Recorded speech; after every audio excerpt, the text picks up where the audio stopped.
yang kemudian muncul sebagai konsekuensi dari posisi dan hubungan antara elemen di KMITB. Gitu. Nah, jadi kalau misalkan udah ada posisi, udah ada hubungan ya, terus kemudian mereka kontribusinya gimana itu tuh dijelaskan dalam peran. Nah, ini teman-teman sangat bisa perhatikan ada 3 elemen yang disebut di sini itu massa, disebutnya HMJ. Kenapa kita menyebut massa itu tuh hanya HMJ itu karena yang basis massa kita tuh adalah HMJ gitu ya, dianggapnya tuh dalam kondisi ideal semua mahasiswa pasti masuk HMJ ya gitulah pokoknya. Terus lalu kemudian ada kongres di mana masih ini senator, lalu ada kabinet dan MAWM. Dan ada black box alias lingkungan luar yang merupakan variabel yang tidak bisa kita kontrol. Nah, ini bagian yang mahasiswanya, ini non mahasiswa gitu, atau bisa jadi mahasiswa lain gitu deh. Nah, ada angka-angka 1, 2, 3, 4, 5, 6, 7. Nah, ini mungkin aku refresh dikit aja gitu ya. 1 itu adalah garis aspirasi, teman-teman. Jadi, masa senator itu punya tanggung jawab untuk menyampaikan aspirasi kayak gitu. Kalian memikirkannya apa? Kalian berharapnya KMITB bergeraknya seperti apa? Kalian berharapnya apa sih yang dicoba diperjuangkan gitu sama kabinet dan kawan-kawannya gitu, bisa banget gitu ngasih masukan gitu via senator kayak gitu. Untuk nanti pada akhirnya senator lakukan nomor 2 yaitu fungsi pengawasan dan fungsi legislasinya gitu untuk Oke, kirain ada sesuatu sama ikut. Kalau misalkan aku tiba-tiba suaranya hilang atau apa, langsung unmute aja ya. Ya, untuk akhirnya kemudian senator memberikan hal yang kedua, yaitu fungsi pengawasan legislasinya, di mana pengawasan yang dilakukan terhadap apa yang sudah kabinet kabinet cetuskan akan jawab via muker gitu terhadap GBHP, dan juga apa yang masa aspirasikan gitu. Dan satu lagi, kalau legislasi itu berarti fungsi senator dalam menciptakan produk-produk hukum yang pada akhirnya akan mempengaruhi si eksekutifnya gitu, seperti misalkan GBHP kayak gitu, dan juga mungkin beberapa peraturan-peraturan tertentu lah kayak gitu. Nah, terus habis itu kemudian ada yang nomor 3 gitu, itu adalah apa yang kemudian senator harus lakukan kepada massa gitu, yang mana ya gitu, maksudnya apa hal yang senator keluarkan yang bisa mempengaruhi massa gitu. Dan nomor 3 ini tuh adalah produk hukum juga gitu. Jadi seperti misalkan produk hukum tentang TAP tertentu gitu, atau kemudian amandemen dari ADRT atau konsepsi gitu misalnya, itu kan akhirnya menjadi produk hukum yang berlaku kepada seluruh massa. Nah, makanya jadi ada garis nomor 3. Lalu ada garis nomor 4 gitu. Garis nomor 4 itu adalah apa yang massa kemudian harus lakukan kepada kabinet gitu ya. Di sini tuh dibilangnya tuh yang harus massa lakukan kepada kabinet itu adalah untuk menyumbangkan sumber dayanya gitu ketika kabinet atau MOM gitu melakukan suatu program. Dan kenapa sih kayak gini gitu ya? Jelas karena kabinet kan dia ada sebenarnya untuk massa ya gitu, dan dia kemudian dan menjawab apa yang memang dirasa dibutuhkan sama massa via GBHP yang divalidasi gitu sama si senator gitu kan, via muker, apakah itu tuh sudah benar menjawab yang massa inginkan atau belum gitu. Makanya ketika senator mengiyakan gitu, itu sudah menjadi tanggung jawab untuk massanya itu sendiri untuk memenuhi gitu, karena senatornya udah bilang iya benar kami butuh nih kabinet dan MAWM kayak gitu. Nah, di sini baru ada nomor 5 gitu. Ini tuh apa yang kabinet dan MAWM harus berikan kepada massa, tentu program kerja kita kayak gitu, yang fungsinya memfasilitasi massa kebutuhannya, minatnya dan kawan-kawannya. Nah, 6 ini tuh adalah apa yang kabinet dan MAWM kemudian lakukan kepada lingkungan luar. Itu maksudnya adalah soal fungsi-fungsi transformasi sosial kayak gitu. Dimana ya kayak fungsi eksternal yang biasa kita lakukan aja seperti pernyataan sikap, mengirimkan policy brief, berpendapat atau melakukan kajian tentang sesuatu, melakukan kegiatan sosmas, kemudian menerapkan karya dan kawan-kawannya. Itu pokoknya suatu fungsi-fungsi transformasi sosial yang kita lakukan. Baru kemudian apa yang lingkungan akan lakukan gitu ya kepada massa, dia akan mempengaruhi gitu persepsi massa tentang apapun. Massa kan pasti dapat pandangan, pemikiran atau informasi gitu itu dari luar ya, yang mana apapun bahasan di luar tuh pada akhirnya akan mempengaruhi apa yang massa persepsikan, dan akhirnya massa rasa harus diusahakan di KMITB. Nah, makanya jadi ya gitu massa yang kemudian pada akhirnya menutup diri di lingkungan luar pada akhirnya akan membuat ketiadaan panah-panah selanjutnya kayak gitu sih. Nah, intinya teman-teman gitu, ini tuh adalah panah-panah yang sangat penting dan kalau misalkan KMITB mau terjalan secara ideal, harus jalan semua panahnya gitu. Yang menjadi repot adalah ketika salah satu panahnya hilang, misal kayak apa namanya panah nomor 7 nggak jalan ke masa. Nanti masa akan merasa pemikirannya tidak akan berkembang, akan ngerasa ini tuh baik-baik aja, bukan baik-baik aja, lingkungan sekitar tuh baik-baik aja gitu, udahlah nggak ada tsunami, nggak ada kebakaran hutan, nggak ada omnibus law, udah kita aman-aman aja, kita privilege enough untuk tidak merasakan dampak langsung dari hal-hal di luar itu. Nah itu berbahaya karena pada akhirnya ketika misalkan gitu ya kabinet ngangkat gitu, nanti masa akan ngerasa kamu ngapain ngangkat gitu, ya padahal harusnya gitu kan masa juga merasakan hal itu penting lah dan kawan-kawannya. Ini tuh akhirnya menjadi suatu disconnection gitu akhirnya antara apa yang diperjuangkan dengan apa yang masa rasakan gitu. Makanya nanti ya selain apa namanya memang harus ada upaya untuk mencerdaskan masa, namun juga masanya pun tidak boleh menutup diri pada lingkungan sekitar, misal kayak gitu. Atau gitu ketika poin nomor 1 hilang kayak gitu, masanya nggak mau berpendapat kayak gitu, tapi senatornya harus nyampain sesuatu nih ke kabinet gitu, akhirnya apa yang terjadi gitu ya, entah senatornya jadi akhirnya miskin gitu, tidak punya pendapat gitu, atau hegemoni gitu, alias pendapat senator tapi bilangnya seolah-olah pendapat massa, dan itu bahaya banget teman-teman gitu. Nanti dengan nama wakil rakyat misalnya gitu, akhirnya dianggap semua yang diomongin tuh atas nama rakyat, atas nama rakyat, atas nama rakyat, padahal si rakyatnya juga bingung gitu, emang apa yang terjadi kayak gitu. Nah, apalagi kalau kan ini kabinet gak ngasih program, itu lebih kacau lagi ya, jelas gitu. Nah, intinya gitu. Jadi atau misalnya ini 4 masa nggak ngirim masa gitu ke program-program, wah nanti gimana caranya gitu kan kita mau mengupayakan yang dianggap penting dan kawan-kawannya. Intinya gitu. Intinya cara menilai KMITB baik-baik saja atau tidak tuh sesederhana pastikan dulu gitu gameplaynya apakah berjalan atau enggak gitu. Karena kalau misalkan gameplaynya kita udah tahu nggak berjalan, terus kemudian kita bilang ini KMITB nih emang nggak ideal, sistemnya harus dirubah dan kawan-kawannya, terus dipertanyakan gitu. Apakah sistem yang udah ada tuh udah optimal dulu atau belum kayak gitu. Karena kalau misalkan sistemnya sendiri bahkan belum optimal kayak gitu. Nah, itu apa namanya kita takutnya menyatakan suatu solusi tapi tidak jelas akar masalahnya kayak gitu, karena sistem yang udah ada aja belum mencapai bentuk paling optimal. Itulah sedikit apa refreshing tentang gameplay ya. Oke, aku lanjut ya. Nah, berarti oleh karena itu akhirnya peran HMJ di KMITB itu apa sih gitu menurut gameplay? Ya kayak masanya harus memberikan aspirasi kepada Kongres melalui senator lembaganya masing-masing. Senatornya harus melaksanakan fungsi legislatif dan pengawasan yang merepresentasikan suara massa, dan masanya harus mengirimkan sumber daya untuk program kabinet dan MOWM. Kalau ditanya apakah boleh HMD langsung berpendapat ke kabinet, ya boleh-boleh aja, santai sebenarnya itu mah gitu, sok aja gitu. Lalu kemudian apakah dan ini juga nggak menandakan bahwa yang bisa mempengaruhi eksternal itu kabinet dan MOWM doang, justru malah HMJ pun kayak gitu juga harus bisa punya kemauan buat mempengaruhi dunia eksternal kayak gitu sih. Teman ini yang kalau misalnya atas nama KMITB gitu.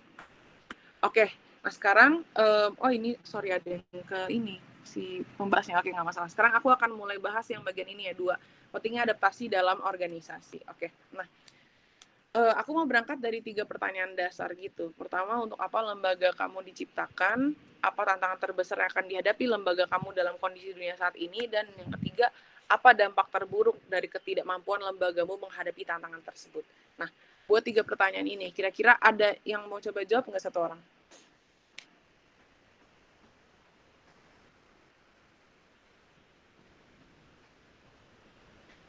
Langsung on mic aja, nggak apa-apa kok, nggak harusnya nggak salah sih.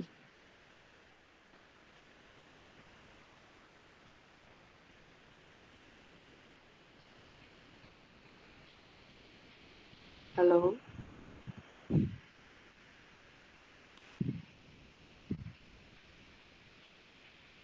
masuk kan suaraku? Masuk, kedengar kok. Oke, ayo satu orang coba jawab. Aku mau coba satu orang jawab, nggak apa-apa, nggak usah takut salah. Selain ini ya, BP-nya tentu saja, anak 18-19-nya. Oh ya ini, Muhammad Baihaqi, silakan, mangga. Aku share screen lagi ya. Halo Baihaqi, udah bisa on mic? Halo? Iya, oke. Kedengeran ya suaranya? Ya, Coba kedengeran. Baihaqi, mangga dijawab, menurut kamu untuk apa lembaga kamu diciptakan? Sebenarnya rada bingung juga sih, soalnya kan kalau misalkan lembaga diciptakan pasti ada sejarahnya juga ya. Cuman tentunya karena HMJ pasti karena ingin adanya wadah yang sesuai dengan keilmuan. Singkatnya itu mungkin.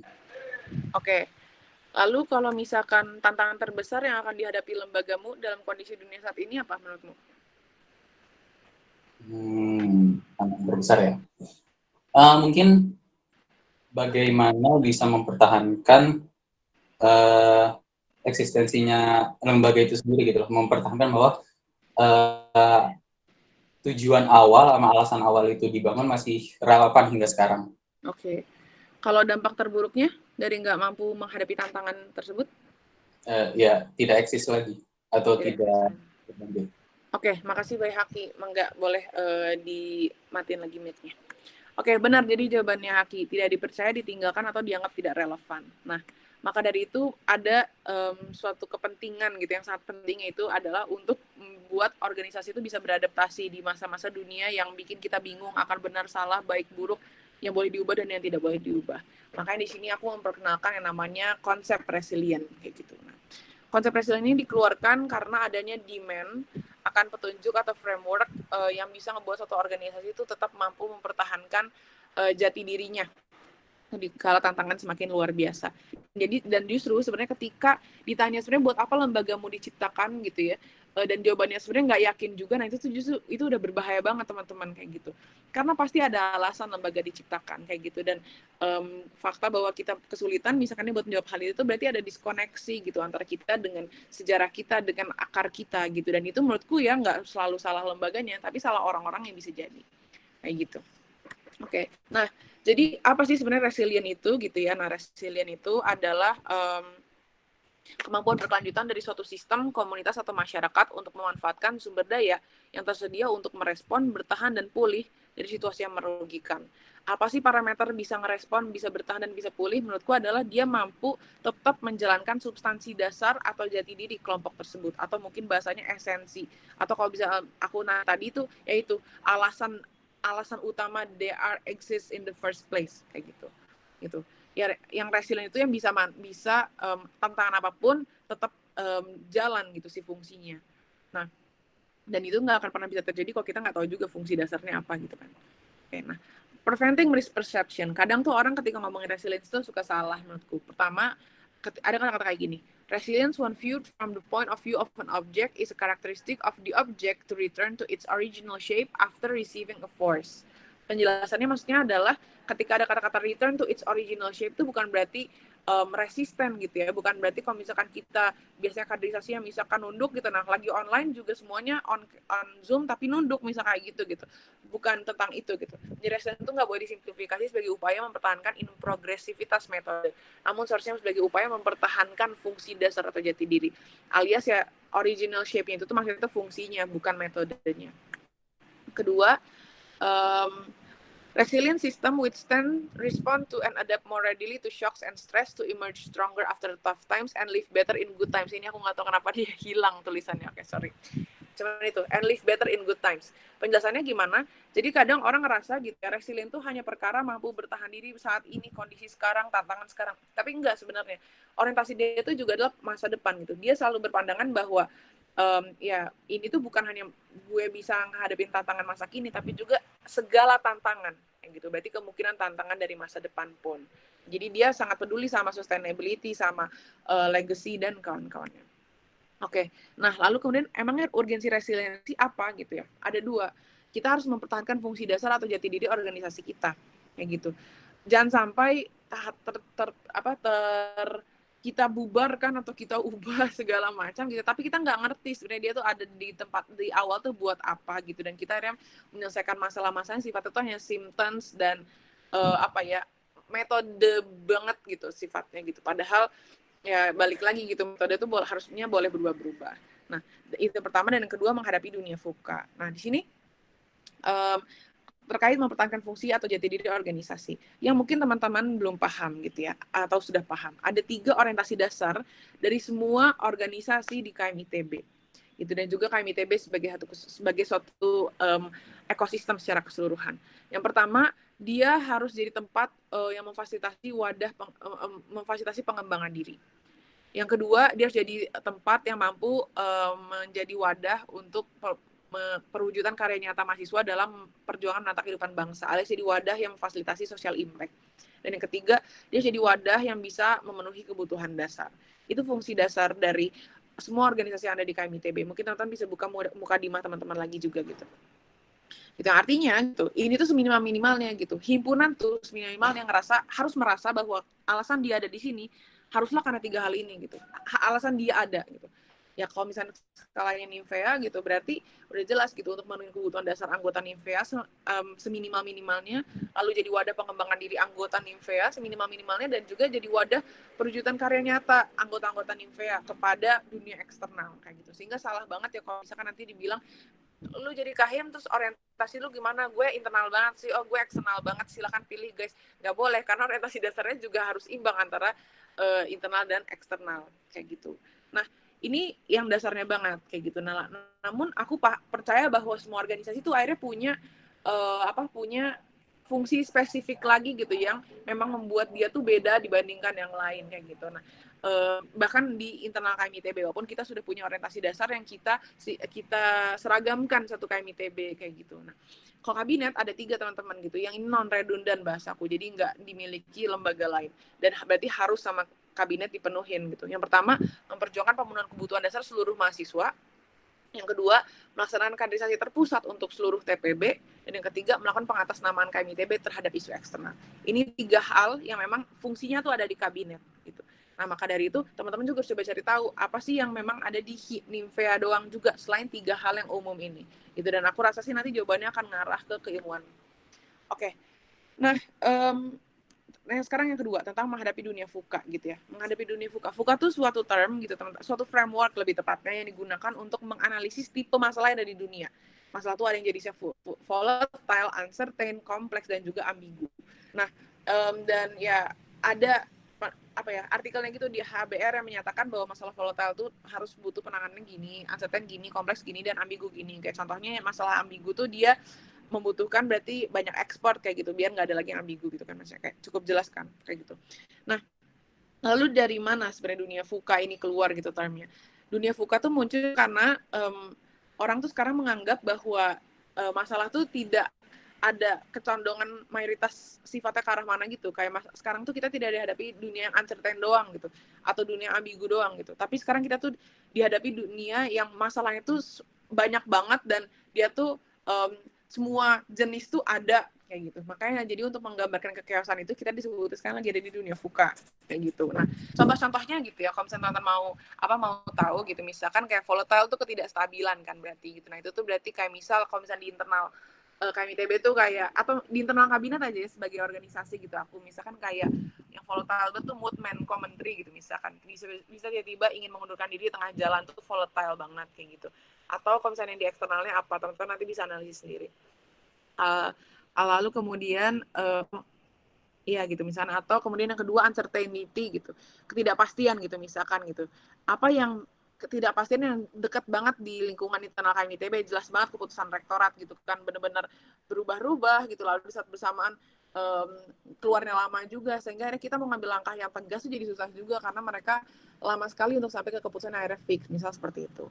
Dan kompleks misalkan gitu, kompleks ya, masalah yang kompleks tuh misalkan masalahnya tuh dia interconnected gitu, ngubah satu ngubah semuanya saling berhubungan. Kayak misal contohnya kayak misal di Sospol gitu, Akprop, kita rasa kinerjanya kurang nih, karena apa ya, oh kayaknya sih gara-gara menterinya kurang bagus misal gitu, oh menterinya kurang bagus, oke udah kita coba ganti menterinya, dah pas udah ganti menterinya tapi kok Akpropnya tetap nggak bagus ya, oh karena anak-anaknya udah nggak semangat, ya udah kalau gitu kita kasih internalisasi ke anak-anaknya gitu, udah tapi kalau misalnya kita ngasih internalisasi ke anak-anaknya kebanyakan, nanti mereka malah nggak kerja ya, malah mereka pengennya main-main aja.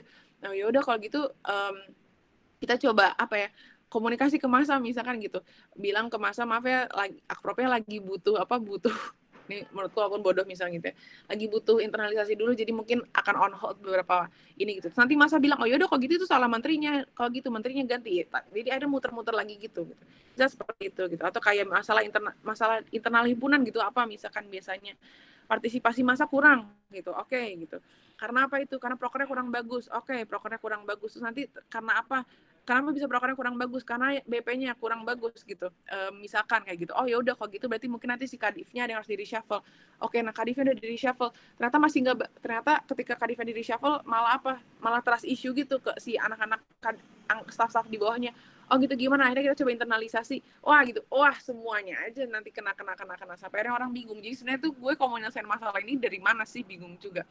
Kayak gitu. Dan akhirnya bisa jadi muter-muter gitu. Dan disebut dengan masalah yang kompleks. Dan lalu terakhir ada masalah ambigu gitu.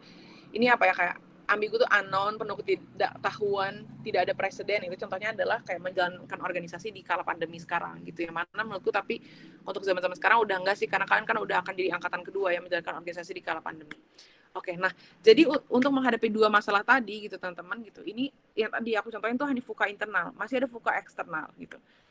Ada rule of thumb-nya gitu untuk menjadi resilient. Ada dua, sederhana banget. Pertama, metode nggak boleh sebatas bentuk.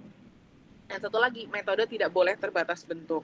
Nah, maksudnya tuh gimana? Jadi, tidak sebatas bentuk tuh maksudnya teman-teman harus paham substansi dasar. Tahu yang boleh dan tidak boleh berubah.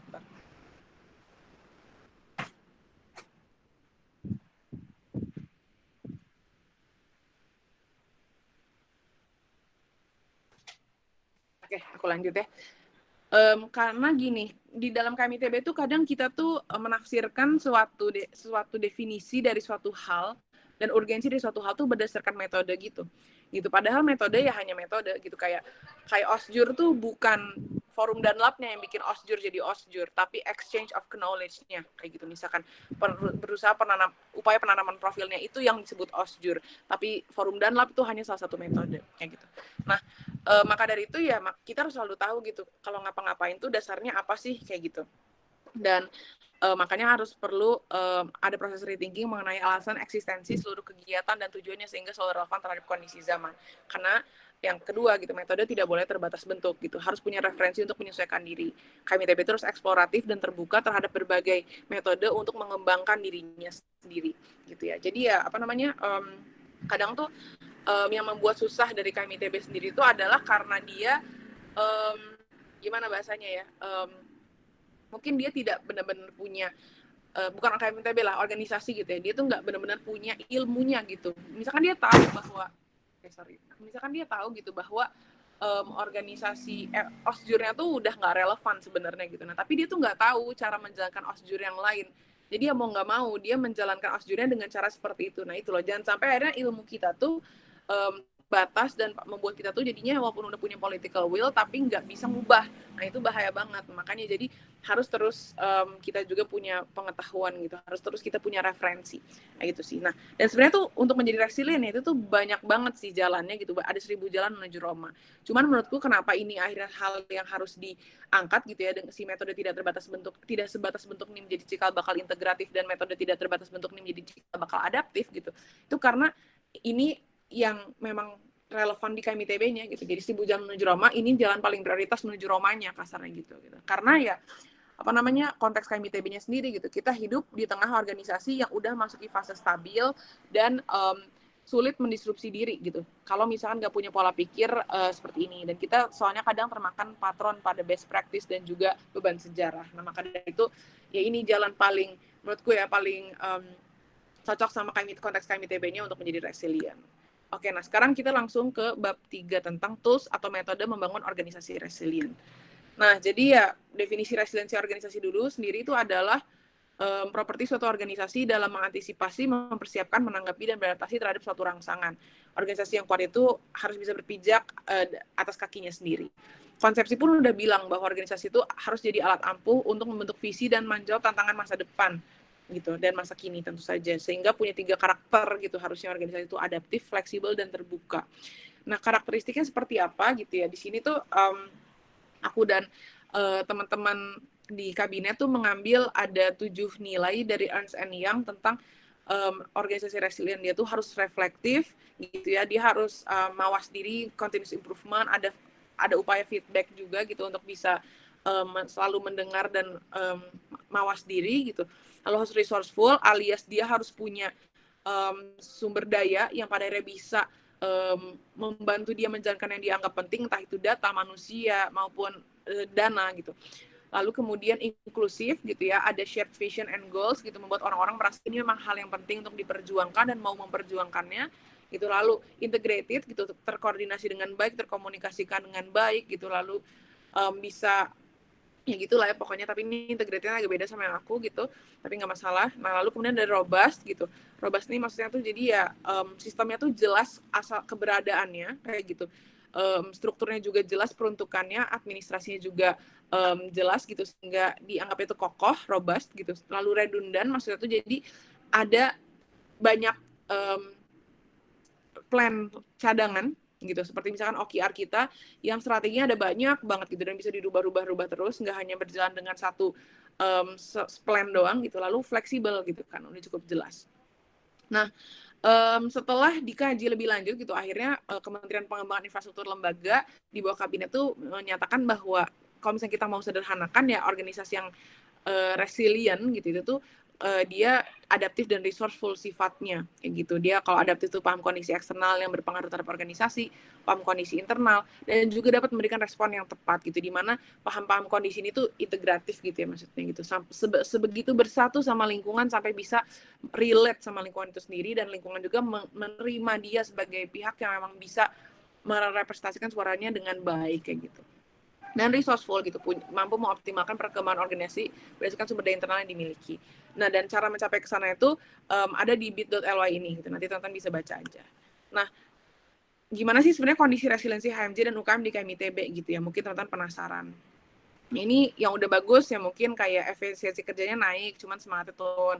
Manajemen rapat yang sulit gitu, jadinya ada sinkron asinkron. Lalu misalkan yang nggak bagus tuh misalkan kesadaran organisasi orang anggotanya rendah, SDM-nya hilang-hilangan, kerasanya nggak punya daya tarik gitu, terus nggak bisa cepat adaptasi kayak gitu misalkan. Itu riset yang dibikin sama teman-teman PIL.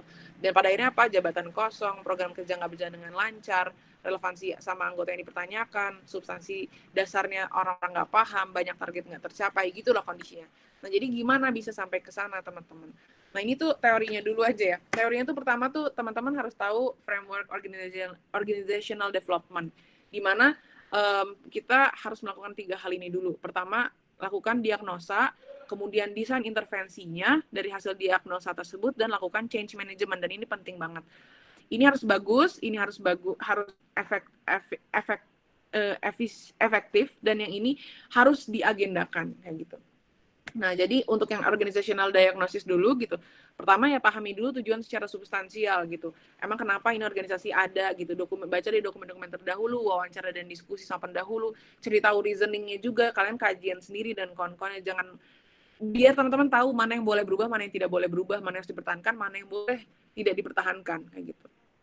Lalu jangan sampai teman-teman akhirnya mengubah jati diri organisasinya tersebut, karena ini rawan banget, apalagi di masa-masa kayak sekarang tuh banyak justifikasi gitu ya, karena ini kan kondisinya berbeda, udahlah kakak nggak ngerti lagi, dan kawan-kawannya, kita will do it our way kayak gitu. Nah, itu tuh sebenarnya pandangan yang berbahaya gitu ketika nggak paham sejarah kayak gitu. Tahu tapi harus paham kayak gitu sih gitu. Nah, lalu kemudian pahami masalah, kebutuhan, dan kondisi. Jadi ya cari symptoms, identifikasi problemnya, potensi improvement bisa kayak gimana, dan petakan strength dan weakness dari internal. Lalu kemudian pahami threats dan opportunity, jelas karena organisasi bisa jadi walaupun kita udah memetakan sebaik mungkin hal-hal internalnya untuk mempengaruhi performa internal, tapi pasti ada hal-hal eksternal yang mempengaruhi, karena makanya jadi pahami juga threats dan opportunity-nya gitu berdasarkan magnitude dan proximity. Maksudnya itu adalah berdasarkan magnitude itu seberapa besar threat maupun opportunity tersebut, dan kalau proximity itu berdasarkan seberapa dekat korelasinya terhadap organisasi kita gitu. Dan bagusnya sih data driven. Ini tapi sejauh ini suaraku masih masuk ya, atau putus-putus nggak? Aman, Kak. Aman. Oke, siap. Lanjut ya. Nah, kemudian setelah berhasil melakukan organizational diagnosis, step 1 masuk ke step 2, itu designing intervention. Nah, ini maksudnya gimana? Jadi, pertama ya, untuk intervensi itu ada 4 jenis gitu. Ada human process, technostructural, human resource management, dan ada strategic change gitu. Jadi, ini tuh hal-hal yang teman-teman bisa ubah gitu. Jadi kalau misalnya bawa perubahannya pada bidang apa aja, nah bisa dalam 4 bidang ini gitu bentuknya gitu, jenisnya. Human process tuh dia tuh intervensi yang sifatnya tuh ningkatin kinerja organisasi melalui perbaikan hubungan interpersonal antara sesama pekerja. Makanya contohnya tuh kayak team building gitu kan, bonding, atau individual atau group intervention kayak one on one call, morning coffee misalnya kayak gitu, kayak ngobrol kuy dan kon-konnya, atau third party intervention kayak misalnya ada masalah terus nanti dimediasi sampai yang ketiga, bisa gitulah. Cuman intinya perbaikan hubungan interpersonal anggotanya. Kan organisasi yang saling mempercaya dan kon-konnya orang-orangnya ya bisa bagus juga. Yang kedua, technostructural, maksudnya itu adalah meningkatkan kinerja organisasi melalui perombakan struktur dan teknologi yang digunakan sama organisasi. Contohnya kayak lo desain struktur gitu, misalkan kan apakah kita harus sekarang mau matriks aja ya, atau kita mau tetap yang hierarki, misalnya kayak gitu. Dan kedua, misalkan job enrichment gitu, jadi kayak apa ya, job enrichment tuh maksudnya jadi kadang tuh yang bikin orang tuh ngerasa nggak semangat gitu ya dalam ngerjain organisasi, dalam memegang suatu bidang gitu, atau misalkan yang bikin acaranya kayak sepi itu adalah karena dia tuh nggak dikasih mimpi yang tinggi-tinggi banget gitu sih kerjaannya gitu. Kayak misalkan kadang tuh aku suka kasihan sama teman-teman MSDA gitu di himpunanku, dia kerjanya emang ngedata doang kayak gitu, udah aja sampai ngedata aja gitu, tapi dia tidak punya kemampuan buat ngasih insight, terus kemudian tidak punya kemampuan buat mengevaluasi dan kawan-kawannya gitu, misal di himpunanku gitu dulu. Nah itu jadi kan mungkin orang-orang jadi nggak mau juga gitu ngisi si MSDA ini. Nah makanya jadi harus ada job enrichment gitu, biar orang-orang ngerasa, oh iya ya, maksudnya gue ngehabisin waktu setahun di sini tuh itu worth it karena kerjaannya sangat-sangat keren kayak gitu misalkan. Lalu misalkan kalau teknologi ya contohnya kayak Trello, Notion gitu-gitu lah bisa.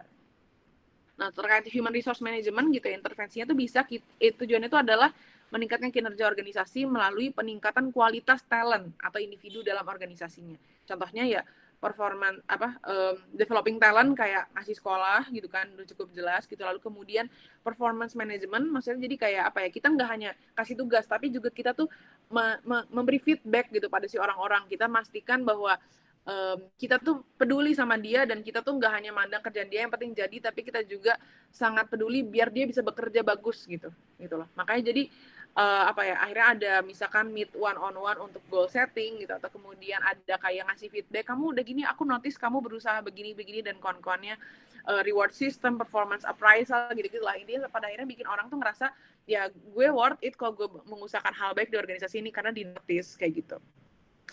Dan si organisasi juga ngasih modal ke gue gitu dengan cara nyekolahin misalnya gitu. Makanya kan kenapa suka ada perusahaan yang ngasih S2 gitu kan, karena itu tujuannya. Lalu misalkan juga bisa dilakukan dengan human resource management ini tuh dengan diversity intervention, kayak misalkan ya dalam satu tim tuh dipastikan isinya anaknya tuh beragam kayak gitu karena ya diversity itu source inovasi gitu.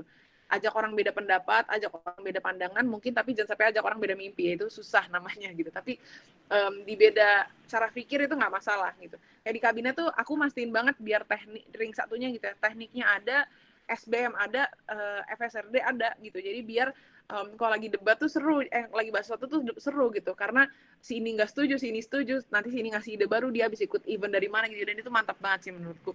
Kerasa banget kita jadi bisa punya ide baru gitu, dan senang aja kan karena ngerasa selalu belajar terus gitu. Nah terus ya ada wellness intervention juga, seperti misalkan kalau ada yang lagi demot diajak curhat gitu kan boleh gitu, terus habis itu stress management tertentu dengan ngapa-ngapain, pokoknya intinya gitu. Lalu kemudian terakhir ada strategic change gitu atau strategic intervention. Itu maksudnya itu adalah meningkatkan kinerja organisasi dengan menghadirkan proses perubahan yang mampu mengguncang organisasi sampai ke dasarnya kayak gitu. Contohnya mengubah struktur, transformational change gitu. Kayak misalkan aku mau nambahin kementerian baru, aku mau nambahin divisi baru, aku mau menghilangkan divisi A, B, dan C gitu. Itu jelas banget, itu strategik banget kayak gitu. Dan ya jelas nambah struktur baru pasti akan membuat orang jadi berimajinasi, oh ada fungsi baru yang sebenarnya hilang selama ini tidak kita silap kayak gitu. Atau change yang sifatnya continue seperti learning organization. Maksudnya itu adalah membuat organisasi itu jadi punya pola pikir harus belajar terus kayak gitu. Itu kan masih bayangin aja organisasinya setiap minggu TED Talk kayak gitu, bayangin. Dan isinya tuh boleh anak-anaknya ngomong kayak gitu. Itu kan menurutku hal yang unik ya. Jadi kita selalu dikasih modal terus gitu loh buat nambah ide tadi biar nggak terbatas bentuk kayak gitu sih misal. Dan itu budaya sifatnya, makanya jadi dibilangnya strategic change. Nah baru terakhir change management gitu ya. Change managementnya harus ada gitu biar nggak hanya di dokumen doang, dan itu biasanya pakai framework banyak lah, unfreeze, change, refreeze, ADKAR, atau kemudian apalagi gitu bisa-bisa aja. Nanti ini teman-teman silakan tinggal baca-baca aja. Oke. Nah sekarang langsung lanjut ke bab terakhir tentang aktualisasi organisasi resilient gitu ya. Ini tadi kan aku mulainya kan agak telat ya, berarti jam 1.20, jadi jam 12.20. Semoga bisa sampai jam segituan juga ya teman-teman gitu. Cuman aku usahakan lebih cepat. Nah, jadi rule of thumb-nya teman-teman, ini tuh gampang banget. Setelah tahu semua resilient itu tuh akhirnya gimana gitu. Karena kan balik lagi yang kalau kita ngelakuin hal ini tuh tergantung taste-nya si tua gitu kan, gitu. Tergantung pemimpinnya tuh berhasil baca sejauh apa. Nah itu memang akhirnya tuh seberapa jauh kita bisa bikin organisasi kita resilient gitu ya. Itu tuh sangat bergantung pada seberapa jauh si ketuanya tuh punya pembacaan yang bagus gitu dan baik tentang ini gitu. Nah makanya jadi aku mau transfer ke knowledge-nya gitu biar teman-teman kebayang. Jadi konkretnya tuh gimana sih Kak gitu. Aku ngemodifikasi POAC-nya gitu. Jadi maksudnya gimana? Maksudnya gini, planning gitu. Itu tuh dulu awalnya orientasinya tuh hanyalah untuk mastiin ada rencana gitu. Nah sekarang harusnya planningnya kita nggak hanya mastiin ada rencana, tapi juga kita mastiin bahwa rencananya pun terbuka pada penambahan rencana baru. Nah gitu. Planningnya pun terbuka pada penambahan rencana baru. Gitu. Itulah kenapa planningnya menurutku tuh harus fleksibel, harus continuous dilakukan dan juga harus efektif. Jadi ya pertama dia by system tuh boleh berubah-berubah gitu. Makanya kenapa kalau misalnya kabinet nerapin OKR gitu kan. Objektif dan key result memang dijaga tetap gitu. Kita tetap memegang objektif dan key resultnya harus kayak gitu. Tapi strateginya boleh berubah-berubah. Mau tiba-tiba dirubah prokernya jadi kayak gini, mau tiba-tiba kayak gini, itu boleh. Dan itu kan bisa terjadi karena kongresnya mau kooperatif gitu. Mereka mau menyesuaikan. Nah itu tuh berarti kalau misalnya di skala himpunan ya legislatifnya gitu juga harus alias BPA gitu juga harus memungkinkan hal ini terjadi. Kayak contohnya di MTI gitu, mereka udah bagus banget gitu. Si BPA-nya tuh bahkan udah bikin standarnya sendiri gitu tentang OKR tuh implementation-nya kayak gimana. Biar bisa tetap terpertimbangkan dengan bisa tetap terperhitungkan dengan baik dan terawasi dengan baik walaupun strateginya berubah-ubah. Nanti dia atur juga metode komunikasi publiknya dan kawan-kawannya gitu. Lalu gitu ya, continuous learning gitu. Itu harus terjadi biar apa? Biar selalu kita bisa rethinking gitu ya tentang ide kita, apakah sebenarnya ide kita tuh obsolete atau enggak gitu. Karena dunia tuh sekarang cepet banget, jadi harus terus-menerus refleksi ini tuh masih bagus nggak ya ini proker ini teh, atau aku harus ganti dan kawan-kawannya. Dan itu nggak akan pernah bisa kita menyadari itu kalau kita nggak terus belajar dan nggak pernah bisa kita mau mengimplementasikan political will kita kalau kita yang nggak dikasih modalnya gitu ya, adalah ilmu tadi gitu kan. Lalu harus ada ruang kosong gitu, maksudnya itu adalah jadi ya buka celah gitu untuk hal unik yang tidak diduga terjadi gitu. Nanti aku jelasin lah tersampaikan gitu yang mungkin tidak pada rencana awal. Nanti aku kasih contohnya. Cuma harus ada ruang kosong gitu sih, karena kalau semuanya udah rigid gitu akhirnya jadi terpatok banget gitu sih kitanya. Lalu harus ada connectedness dengan lingkungan gitu ya. Maksud itu adalah ya kita harus planning tuh harus tepat guna gitu. Maksudnya jangan sampai hal-hal yang kita lakukan tuh inovatif doang tapi nggak menjawab tantangan gitu. Dan itu maksudnya kadang tuh orang mikir ya planning tuh yang penting ada rencana, padahal tuh rencana untuk apa gitu. Lu mau ngapain gitu. Karena sekarang tuh udah jelas tantangannya apa ya. Lu harus jelas juga gitu tujuannya apa gitu. Makanya harus connect sama lingkungan biar tepat guna gitu. Makanya harus menyadari gitu dan mengakui kesalahan masalah-masalah yang ada gitu, tapi juga dengan ya itu ya disclaimer dengan dialektika yang baik juga, jadi biar kita tahu ini tuh apakah kita lagi drama aja atau emang kita woke gitu sebenarnya gitu. Nah lalu kemudian menjawab tantangan-tantangan besar, memang pasti susah banget buat akhirnya baru punya keinginan di tengah gitu, apalagi kalau keinginannya tuh gede banget. Makanya dari awal tuh planningnya tuh kalau bisa emang udah langsung mengakui masalah-masalah terbesar gitu, biar dari awal langsung dicoba di institusionalisasi gitu sih upaya untuk menjawab tantangan-tantangan terbesar itu. Nah gitu, jadi planning itu bukan lagi hanya perkara punya rencana gitu, tapi rencananya harus kayak gini. Itu. Lalu organizing bukan hanya memastikan pekerjaan itu terdistribusi, tapi juga harus mastiin bahwa pekerjaan itu udah terdistribusi, terus pekerjaan itu tetap mau dan tetap mampu gitu buat mengerjakan kayak gitu. Nah jadi apa ya? Kadang tuh yang bikin orang kerja tuh bukan hanya karena dia dapat tugas gitu teman-teman, tapi seberapa besar dia meng-own tugas itu gitu, seberapa dia ngerasa itu penting gitu. Karena orang tuh sekarang AFK juga gampang gitu kan, tinggal menghilang gitu. Nah seberapa gimana cara kita bisa bikin orang tuh mau gitu, walaupun udah dibagiin gitu tugasnya ke dia gitu. Ya pertama tuh harus kasih otonomi gitu dalam mengejawantahkan task gitu. Bisa juga nyiptain mimpi bersama. Jadi itu kayak hal yang dicoba di kabinet gitu ya. Kayak aku memang ngasih tahu nih ke ring 1 gitu. Ini resilient versi aku dan aku ejawantahkan per Kemenkuan. Nah, silakan teman-teman bahas lagi sama Kemenkuannya masing-masing. Jadi biar semuanya tuh ngerasa ini tuh mimpi dia juga gitu yang diperjuangkan di sini, bukan hanya mimpi nada dan kawan-kawannya gitu. Dan itu akhirnya bikin apa ya, bikin enak sih gitu. Si Kemenkuannya jadi ambis gitu, mereka ngerasa emang ini mereka lagi ngeperjuangin yang mereka mau gitu, sehingga mereka walaupun dapat tugas berat juga atau misalkan mereka tiba-tiba ada penambahan gitu, mereka ngerasa nggak masalah karena mereka secara sadar merasa itu memang hal yang dia emang udah bilang ingin dari awal gitu. Nah itu kayak mungkin agak penting gitu sih aku rasa gitu, membuat orang-orang tuh ngerasa own it gitu sama tugasnya. Lalu memberikan modal untuk tiap task kayak jelas gitu ya, bukan hanya masalah mau tapi mampu juga, makanya harus continuous learning, ini rada nyambung kayak gitu sama yang sebelumnya, dan reward system jelas kayak gitu. Ngapain orang nggak akan mau bertahan kalau ngerasa nggak ada gunanya, nggak dinotis dan kawan-kawannya gitu. Oke, kemudian actuating. Actuating itu bukan hanya tentang kemampuan menjalankan rencana yang sudah dibuat, tapi juga mencari alternatif lain untuk tetap mencapai rencana. Gitu, maksudnya jadi harus kreatif. Jadi ya ini apa namanya, diversifikasi metode dan allow MVPs and prototyping. Maksudnya itu jadi apa ya, bukan hanya masalah kita punya rencana kayak aku sospol misalkan pengen mengactuate gitu, gimana aku bersikap gitu. Nah, sekarang tuh kita harus mikirin lagi gitu, emang sebenarnya sikap tuh paling efektif kayak gitu misalkan. Apakah sikap tuh membuat orang merasa KMITB tuh jadi punya competitive advantage sebagai suatu organisasi?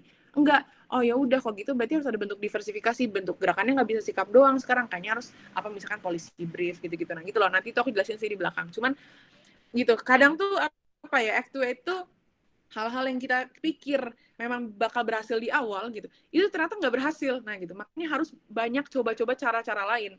Dan nanti gitu, makanya itu diversifikasi namanya gitu. Coba bentuk-bentuk lain dari cara melakukan hal-hal gitu lah kasarnya. Jangan kepatok gitu. Dan allow MVPs and prototyping ya, kalau bisa sih sampai boleh trial dan error gitu. Cuman mungkin kalian yang atur juga gitu ya, untuk skala organisasi kalian allow-nya mau sejauh apa kayak gitu, dan untuk hal apa dibatasin aja. Lalu controlling itu bukan hanya perkara memastikan pekerja menyumbangkan bagiannya dengan baik untuk sistem, tapi juga memastikan pekerja merasa ia adalah bagian yang penting dari sistem gitu. Iya, jelas gitu. Makanya sekarang kenapa orang senang transparansi gitu. Karena karena orang tuh gitu, transparansi gitu, karena mereka aku lupa cara aku jelasin misalnya gimana. Ya gitu, intinya tuh ketika mereka submit kerjaan mereka doang gitu ya. Maksudnya ini kritik terhadap sistem teori ekonomi konvensional gitu ya, yang pada akhirnya dikritik sama si Marxis itu adalah karena ketika jadi terlalu susah ya jelasinnya. Cuman ya gini, ketika seseorang tuh kena division of labor dan pada akhirnya mengerjakan sesuatu tuh hanya pada bidang-bidang dia doang, alias misalkan bikin mobil, ada yang ngerjain rodanya doang, ngerjain setirnya doang, ngerjain mesinnya doang, ngerjain bodinya doang gitu. Dia tuh tidak akan pernah mendapatkan sensasi bahwa gue berkontribusi menciptakan sebuah mobil gitu. Tapi dia hanya akan merasa dia berkontribusi menciptakan sebuah ban gitu. Dan itu dia sedih gitu karena dia nggak akan pernah ngerasa dia berguna dan apa yang dia kerjakan penting dan kawan-kawannya, sehingga ya udah ngapain juga gue menyumbang sesuatu untuk sistem ini gitu. Gitulah. Nah, makanya jadi penting itu buat bikin si masa nih ngerasa bahwa BP gitu ya, bahwa they are part of something bigger gitu. Jadi kasih tahu lah gitu, kita tuh udah berprogresnya segimana gitu, dan ini gimana gitu. Kamu tuh menyumbang ini loh, kamu tuh menyumbang ini, dan kamu menciptakan perubahan ini. Nah itu gitu, harus ada yang kayak gitu-gitunya menurutku. Controlling ini bukan hanya masalah kita mastiin dia udah, cuman kita juga mastiin ketika kita udah tahu semua yang udah nge-reportnya apa, nah kita kasih tahu lagi ke semuanya tentang semuanya kayak gitu. Nah terus controllingnya juga tuh bukan hanya masalah mastiin nyumbang bagian, tapi juga ada risk management kayak gitu ya. Jelas gitu, harus ada continuous feedback biar mencegah lebih baik daripada mengobati gitu kan. Terus ya juga harus, bahkan untuk sekarang tuh ngontrol, boro-boro ngontrol biar progresnya baik. Ada progres juga udah syukur alhamdulillah gitu kan. Nah itu jadi makanya bahkan risk management itu juga bukan hanya ada masalah dari ketika udah ngelakuin sesuatu gitu, tapi bahkan bisa jadi risknya itu adalah tidak kunjung terlaksanakan gitu sesuatunya gitu ya, gitu pandemi gini. Makanya jadi ada poin pertama tadi itu ensuring progressivity gitu. Nah lalu lanjut, evaluating bukan hanya perkara menyumbang PR ke tahun depan, tapi juga menyumbang eksekusi solusi yang udah dicicil dari tahun ini gitu. Evaluatingnya kalau bisa nggak tertunda dan terarsipkan gitu ya. Ini udah cukup jelas lah, makanya ada OKR gitu kan, biar pengen langsung dieval kayak gitu, dan langsung nyoba ngeimplementasiin gitu, bukan hanya yaudah tahun depan lah. Dunia tuh cepet banget sekarang, nggak ada waktu gitu untuk untuk ini gitu, untuk nunda-nunda gitu. Dan ya takutnya gitu kita selalu kembali dari nol gitu kan, tahun depan nanti dari nol lagi. Makanya pengarsipan terus bagus ke knowledge management, biar kita bisa ngetransformasi pengetahuan individu jadi pengetahuan organisasi, dan akhirnya menjaga standar terus dari organisasi tersebut kayak gitu. Makanya ada immediate improvement dan knowledge producing and management. Harus lebih sadar gitu kita bahwa masa-masa kayak gini kita harus lebih banyak nulis, lebih banyak ngomong, bicara, lebih banyak menciptakan ilmu gitu, harus lebih banyak nulisin lesson learn kita dan kawan-kawannya gitu, biar ya itu bisa dilanjutkan gitu pemikirannya sama tahun selanjutnya gitu. Namun bukan berarti cepet aja ya gitu, tapi juga harus penuh dasar gitu sih. Jadi emang agak pusing ya menjaga titik tengahnya itu. Nah akhirnya ini aku mau coba ceritakan implementasinya tuh di kabinet Arunika. Nah contohnya buat karakteristik ini aku bakal baginya tuh karakteristik adaptif dan resourceful, dan bakal baginya tuh berdasarkan POAC tadi gitu ya. Nah jadi pertama misalkan planning nih, untuk masalah lingkungan penuh uncertainty dan BP ngerasa kerja sebatas kerja gitu ya, makanya ini diterapkan suatu cara untuk melakukan iterative planning kayak gitu, biar ada fleksibilitas dalam menentukan proker. Nah itu makanya keluarlah gagasan OKR misal kayak gitu. Lalu kemudian biar BP kerja nggak sebatas kerja, makanya inclusivity in planning, makanya ada penyepakatan konsep satu kabinet gitu, biar memfasilitasi mimpi tim. Itu kayak aku udah jelasin barusan ya, kayak gitu. Aku coba next. Nah, lalu untuk planning ketika ada masalah lingkungan nih bergerak cepet banget, ngebuat ide-ide lama jadi obsolete. Oke, ya udah kalau gitu kita encourage learning gitu. Bikin orang-orang tuh nggak hanya dapat gelisahnya doang gitu, tapi juga dapat ide selanjutnya apa. Nah gitu. Makanya jadi ada gagasan kayak learning organization gitu. Bikin mereka terus belajar, bikin mereka terus gain insight gitu. Contohnya apa gitu? Kayak misalkan ini nih Waktu Indonesia bagian KMITB, Waktu Indonesia bagian PSDM gitu yang dibikin sama Kementerian PSDM. Mereka bikin TED Talk gitu misalkan buat si anak-anaknya gitu. Ada misalkan Aisyah gitu ngobrol tentang kolaborasi, kenapa itu penting, atau kayak si Ari ngomong tentang kenapa evolusi meme dan sejarahnya. Pokoknya itu lucu sih, cuman emang dia ngarahinnya tuh ke arah gimana akhirnya meme tuh bisa kita gunakan sebagai media transfer knowledge juga gitu, kata dia. Menarik juga gitu kan, dia dapat insight gitu.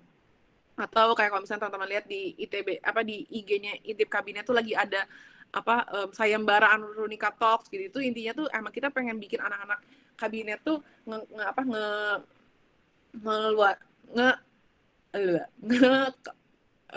kristalin pemikiran-pemikiran mereka gitu dalam video tuh nanti disebar, jadi biar orang tuh bisa nonton secara fleksibel gitu kapan aja gitu, biar mereka belajar misalkan gitu. Atau misalnya di anak sospo mereka suka nyebarin Indonesia What's New tiap hari gitu, biar anak-anak sospo nggak pernah nggak update berita gitu, karena bisa aja anak sospo nggak update berita misal kayak gitu. Atau misalkan brainstorm ide baru di internal Ring 1 gitu, kayak suka gitu aku sama teman-teman Ring 1. Jika lu bukan orang kabinet terus lu pengen ngasih saran ke kabinet, apa yang akan lu saranin gitu. Kita suka berimajinasi gitu biar ya terus muncul ide baru setiap saat dan juga merawat idealisme kayak gitu sih. Oke, terus misalkan untuk karakteristik adaptif yang lainnya masih di bidang planning gitu. Kita ngerasa KMITB ini kayaknya kalau planning nih asik sendiri gitu. Dia planningnya dia aja kayak gitu. Padahal kan enggak ya, sebenarnya kan kita ngikutin GBHP gitu. Oh ya udah kalau gitu biar lebih kerasa sama masa, kenapa kita tidak broaden participation gitu. Misalkan menyediakan wadah kosong untuk emerging ideas. Makanya ada prakarsa masa kampus gitu. Prokernya si Amar ini tuh ada anak biomedis gitu ya, HME. masa kampus boleh kalau mau ngajuin proker tambahan kabinet boleh gitu, mau bilang kabinet boleh kabinet bawa dong sikap ini gitu, boleh ngomong aja gitu ke via prakarsa masa kampus, bilang aja gitu.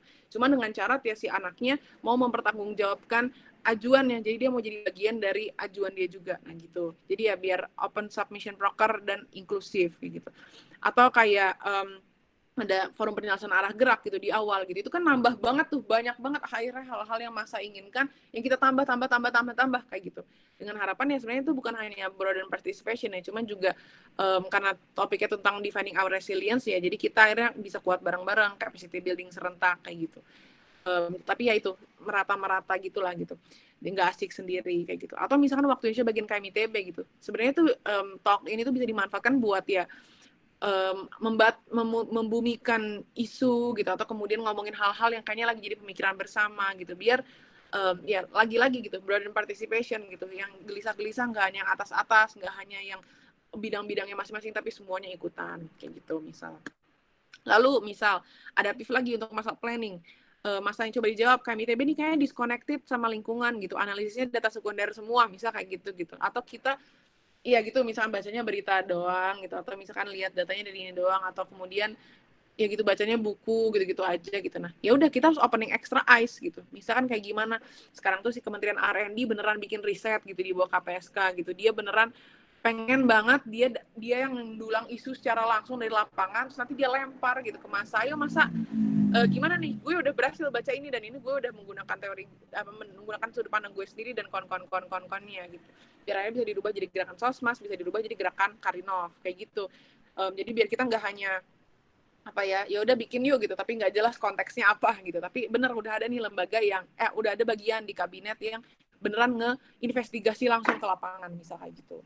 Atau misalkan gitu kita ngerasa untuk isu-isu yang sifatnya strategis dan sospol banget gitu, bagaimanapun pasti memang kita nggak bisa langsung investigasi gitu kan gitu, itu agak sulit gitu kecuali skupnya kecil gitu ya, makanya kita harus lebih dekat sama orang lapangan kayak gitu, yang adalah apa, aliansi masyarakat. Nah maka di situ jadi akhirnya baru di sini KMITB gabung FRI gitu, aliansi masyarakat gitu, biar kita bisa baca isu secara instan, terus ngepercepat pace kita juga ngangkat isu, karena ya sekarang kan masalah tuh banyak, jadi biar kita tetap gelisah, tetap ngerasa oh iya ada masalah gitu, makanya kita mendekatkan diri banget dengan masyarakat dengan beneran gabung aliansi kayak gitu, biar ya akhirnya gerakan kita juga jelas gitu orientasinya kemana kayak gitu, dan bisa dieskalasi bersama semua komponen. Lalu misalkan gitu masih di bidang planning gitu, aduh disrupsi segala ini muncul nih karena banyak wadah aktivitas baru. Ya udah kalau gitu kita ciptain instrumen pendukung disrupsi yang konstruktif gitu, kayak misalkan PIL gitu, dia kita bingung gimana nih banyak student chapter gitu, aku belum lagi ada apa namanya banyak banget komunitas-komunitas lain yang kayaknya tuh kelihatannya lebih seru, gimana nih tolong himpunan jadi bingung, kita apa ya yang kerennya dari kita, apa yang bisa kita tingkatkan, aduh aku nggak bisa adaptasi. Ada Kementerian PIL, pengembangan infrastruktur lembaga, kamu boleh langsung konsultasi sama dia gitu. Sekarang tuh bahkan si PIL ini udah nerima lagi ongoing ya project 18 project gitu mereka gitu konsultasi, karena ternyata sebanyak itu gitu lembaga yang butuh bantuan kayak gitu misalkan. Atau aduh gimana nih student chapter ada banyak banget, belum lagi sekarang banyak komunitas kayak Entrance Society, Meruntuh, Negeri Bestari, bingung gue gitu. Terus gimana ya kalau misalkan dia ternyata akhirnya malah bikin masa kita terserap ke sana. Oh ya udah kalau gitu makanya ada Kementerian Pengembangan Pergerakan Internal dan Komunitas yang fungsinya tuh ngerangkul, jadi biar mereka tuh membuat apa ya usaha-usaha mereka tuh juga dibawa ke KMITB gitu, dan kita akhirnya berkembang bersama gitu, nggak malah jadi kompetisi yang menihilkan, tapi jadi bareng-bareng aja, ini kan sama-sama buat ngedinamisin kampus kayak gitu, biar jadi ada banyak warna dan kon-konnya. Atau kayak aduh lomba luar banyak banget, bagus banget, full price lalalala, ya udahlah KMITB mah nggak bisa ngefasilitasin buat gue jadi apa ya, gue lomba udah tahu Karinov gerakannya butuh fasilitas banyak, butuh duit, butuh mentor dan kawan-kawannya, udahlah aku mau pergi aja gitu. Karena kalau di KMITB misalkan Karinovnya tuh modal dengkul banget gitu, misalkan kita modal sendiri, terus habis itu nggak ada mentor, nggak apa, oh ya kata si Kementerian Kolaborasi Karya Eksternal, tenang aja gue emang spesialis event outsource, jadi yang luar-luar tuh tarik ke dalam gitu, biar semua fasilitas itu buat anak ITB gitu, ngerti kan teman-teman? Jadi itu emang harus direncanakan gitu menurutku gitu, ya gitulah. Dan ini aku ngasih contoh aja ke teman-teman. Nah ini yang studi multi kampus nantilah agak panjang. Atau misalkan gitu, sekarang tuh juga ada masalah apa sih, niche population gets left out gitu. Contohnya kayak orang-orang berkebutuhan khusus seperti mental health lah, lalu kemudian ada misalkan kasus kekerasan seksual, atau misalkan kena juga apa itu namanya kena sanksi akademik atau mungkin sanksi pidana gitu. Oh ya udah, oke, kita harus juga memfasilitasi the niche population kayak gitu sekarang gitu, karena kan tadi gitu ya, maksudnya namanya juga harus mampu memenuhi kebutuhan dasar gitu, dan sekarang tuh dunia makin gila gitu ya. Ya kebutuhan dasarnya juga makin banyak gitu, dan itu yang memang menantang akhirnya gitu. Akhirnya yang bikin dulu tuh mungkin organisasi itu lebih gampang karena mereka masalah internalnya itu masih bisa diamankan sama misalnya HMJ sama UKM kayak gitu yang lebih fokusnya mungkin banyak banget, fokusnya jadi banyak banget juga untuk masanya, internal masanya. Dan ya udah mungkin kayak kabinet tuh kita coba urusinnya ke eksternal lebih ke sana gitu. Tapi sekarang tuh tantangan-tantangan tuh makin gede gitu yang internal-internalnya juga. Sampai akhirnya kabinet pun juga harus ikutan ngurusin, jelas kayak gitu. Karena butuh bantuan juga gitu, lembaga-lembaganya butuh koordinasi dan sangat butuh kerjasama. Ya udah oke, akhirnya jadinya gitu organisasi itu harus pinter gitu, karena dia harus bisa tahu yang internal dan eksternal tuh masalah tuh kayak gimana. Gitu. Nah, makanya jadi kenapa ada kementerian yang EPKM gitu kan, yang mental health, lalu ada kejutan ini tuh ngurusin anak-anak tingkat akhir gitu, yang atau tingkat-tingkat super akhir gitu, yang kadang butuh beasiswa lah, butuh CV lalala gitu-gitu. Dan kasus khusus kayak waktu kemarin tuh ada teman kita, dia kena kasus pidana teman-teman gitu, karena dituduh karena dijebak jadi joki CPNS, bayangin gitu. Itu alhamdulillah dibantu gitu sama Satgas dari Kesmas, sampai akhirnya dia keluar dari penjara. Bayangin, dia harusnya ditahannya tuh sampai setahun lebih lah. Alhamdulillah, jadi ini hanya setengah tahun tuh udah langsung keluar gitu. Nah ini mungkin kalau teman-teman tahu ceritanya gitu ya. Cuman ya gitu, dunia tuh makin gila gitu, jadi masalah tuh banyak banget gitu. Makanya niche population juga harus dilihat, bukan hanya karena ini kebutuhan sedikit orang jadi kita tidak urusin kayak gitu. Nah, lalu actuating nih, masuk akhirnya ke actuating. Contohnya itu adalah aksi kurang signifikan. Ini lebih ke ini ya. Metode atau proker yang kurang efektif dan bikin ngilang trust misalnya gitu, karena aksinya kurang signifikan. Ya udah, kita tingkatin efektivitasnya melalui diversifikasi dan peningkatan kualitas gitu. Kayak misalkan lakuin diversifikasi metode sospol, yang awalnya kajian jadi policy brief. Lalu ya kalau misalnya kajian kan kalau sikap doang kan semua orang juga bisa gitu kan, kasarnya misalkan ke eksternal tuh gitu. Ya udah gitu, itu nggak akan beda gitu. Nah, makanya kita berniat buat udah, kalau kita berarti harus naikin level, kita harus bisa sampai ke policy brief, ada solusi-solusinya. Atau bahkan kalau misalnya sikap doang, sikap kita harus bisa melengkapi sudut pandang arus utama, nggak bisa hanya sikap yang udah dikeluarin sama BEM lain mirip-mirip. Kita harus bawa hal yang baru pastinya gitu pokoknya. Misal kayak gitu. Lebih dalam, lebih komprehensif dan kawan-kawannya gitu. Atau optimalisasi task force dan aliansi gitu ya. Gerakan tuh nggak hanya gerakan kabinet, tapi masa dibikin juga ikut gerak, ikut tumbang, jadi kerasa banget kolektifnya, karena emang ya tadi ya, dunia sudah gila gitu, bebannya juga jadi gede banget. Akhirnya mungkin kita harus distribusi dan solusinya bisa lebih komprehensif kalau multidisiplin kayak gitu. Misal contohnya lah gitu, kayak misalnya omnibus law gitu. Akhirnya buat ngeluarin sikapnya aja banyak banget himpunan yang ikutan gitu kan gitu. Nivea seingatku tuh ikutan juga di sini gitu, sangat bantu gitu. Nah tapi kita nggak hanya berhenti sampai di sikap nolak omnibus law, tapi kita sampai ngasih tahu solusinya menurut kita kalau misalnya nggak mau omnibus law apa. Nah gitu, itu terjadi kan, itu sikapnya kami TB. Policy briefnya udah keluar. Makanya jadi aku pikir ya gitu, harus bisa mikir kayak gitu. Sekarang tuh gimana sih caranya gitu. Ini juga sama lagi, masih di seri yang sama tentang metode atau proker kurang efektif dan bikin ngilang gitu. Contohnya rapat, bikin jenuh. Ya emang nggak bisa lagi gitu guys, rapat hanya ya rapat bahas, nggak bisa, harus ada jelas agendanya, harus pakai Miro biar seru. Ada check in question, kayak kadang aku pernah nanya check in question ke ring 1 gitu. Guys, biar mereka engage gitu ya. Coba sebutkan kriteria pasangan idaman. Wah, itu kan langsung pada semangat dan kawan-kawannya. Nah, udah jadi mood bagus, ya udah akhirnya aku merasa tidak terlalu bersalah ketika ngasih kerjaan berat, nah gitu loh. Jadi ya gitu tuh harus pinter-pinter gitu sekarang kita gitu, karena banyak banget metode atau kurang efektif gitu yang bikin ngilang gitu. Dan itu sih jadi harus kalian coba cari tahu. Atau misal bahkan misal nih metode atau program kurang efektif, tapi kita nggak yakin juga efektifnya bakal kayak gimana gitu, karena bingung. Nah ya makanya harus bisa prototyping gitu, MVP gitu, harus banyak gitu sih. MVP itu minimum valuable product, minimum valuable product gitu, biar pada akhir. Jadi maksud itu adalah kita coba aja dulu ngeluarin produk gitu. cocok nggak sama masa gitu. Produknya dikeluarin secepat mungkin dengan tujuan biar bisa dapat feedback secepat mungkin juga gitu tujuannya.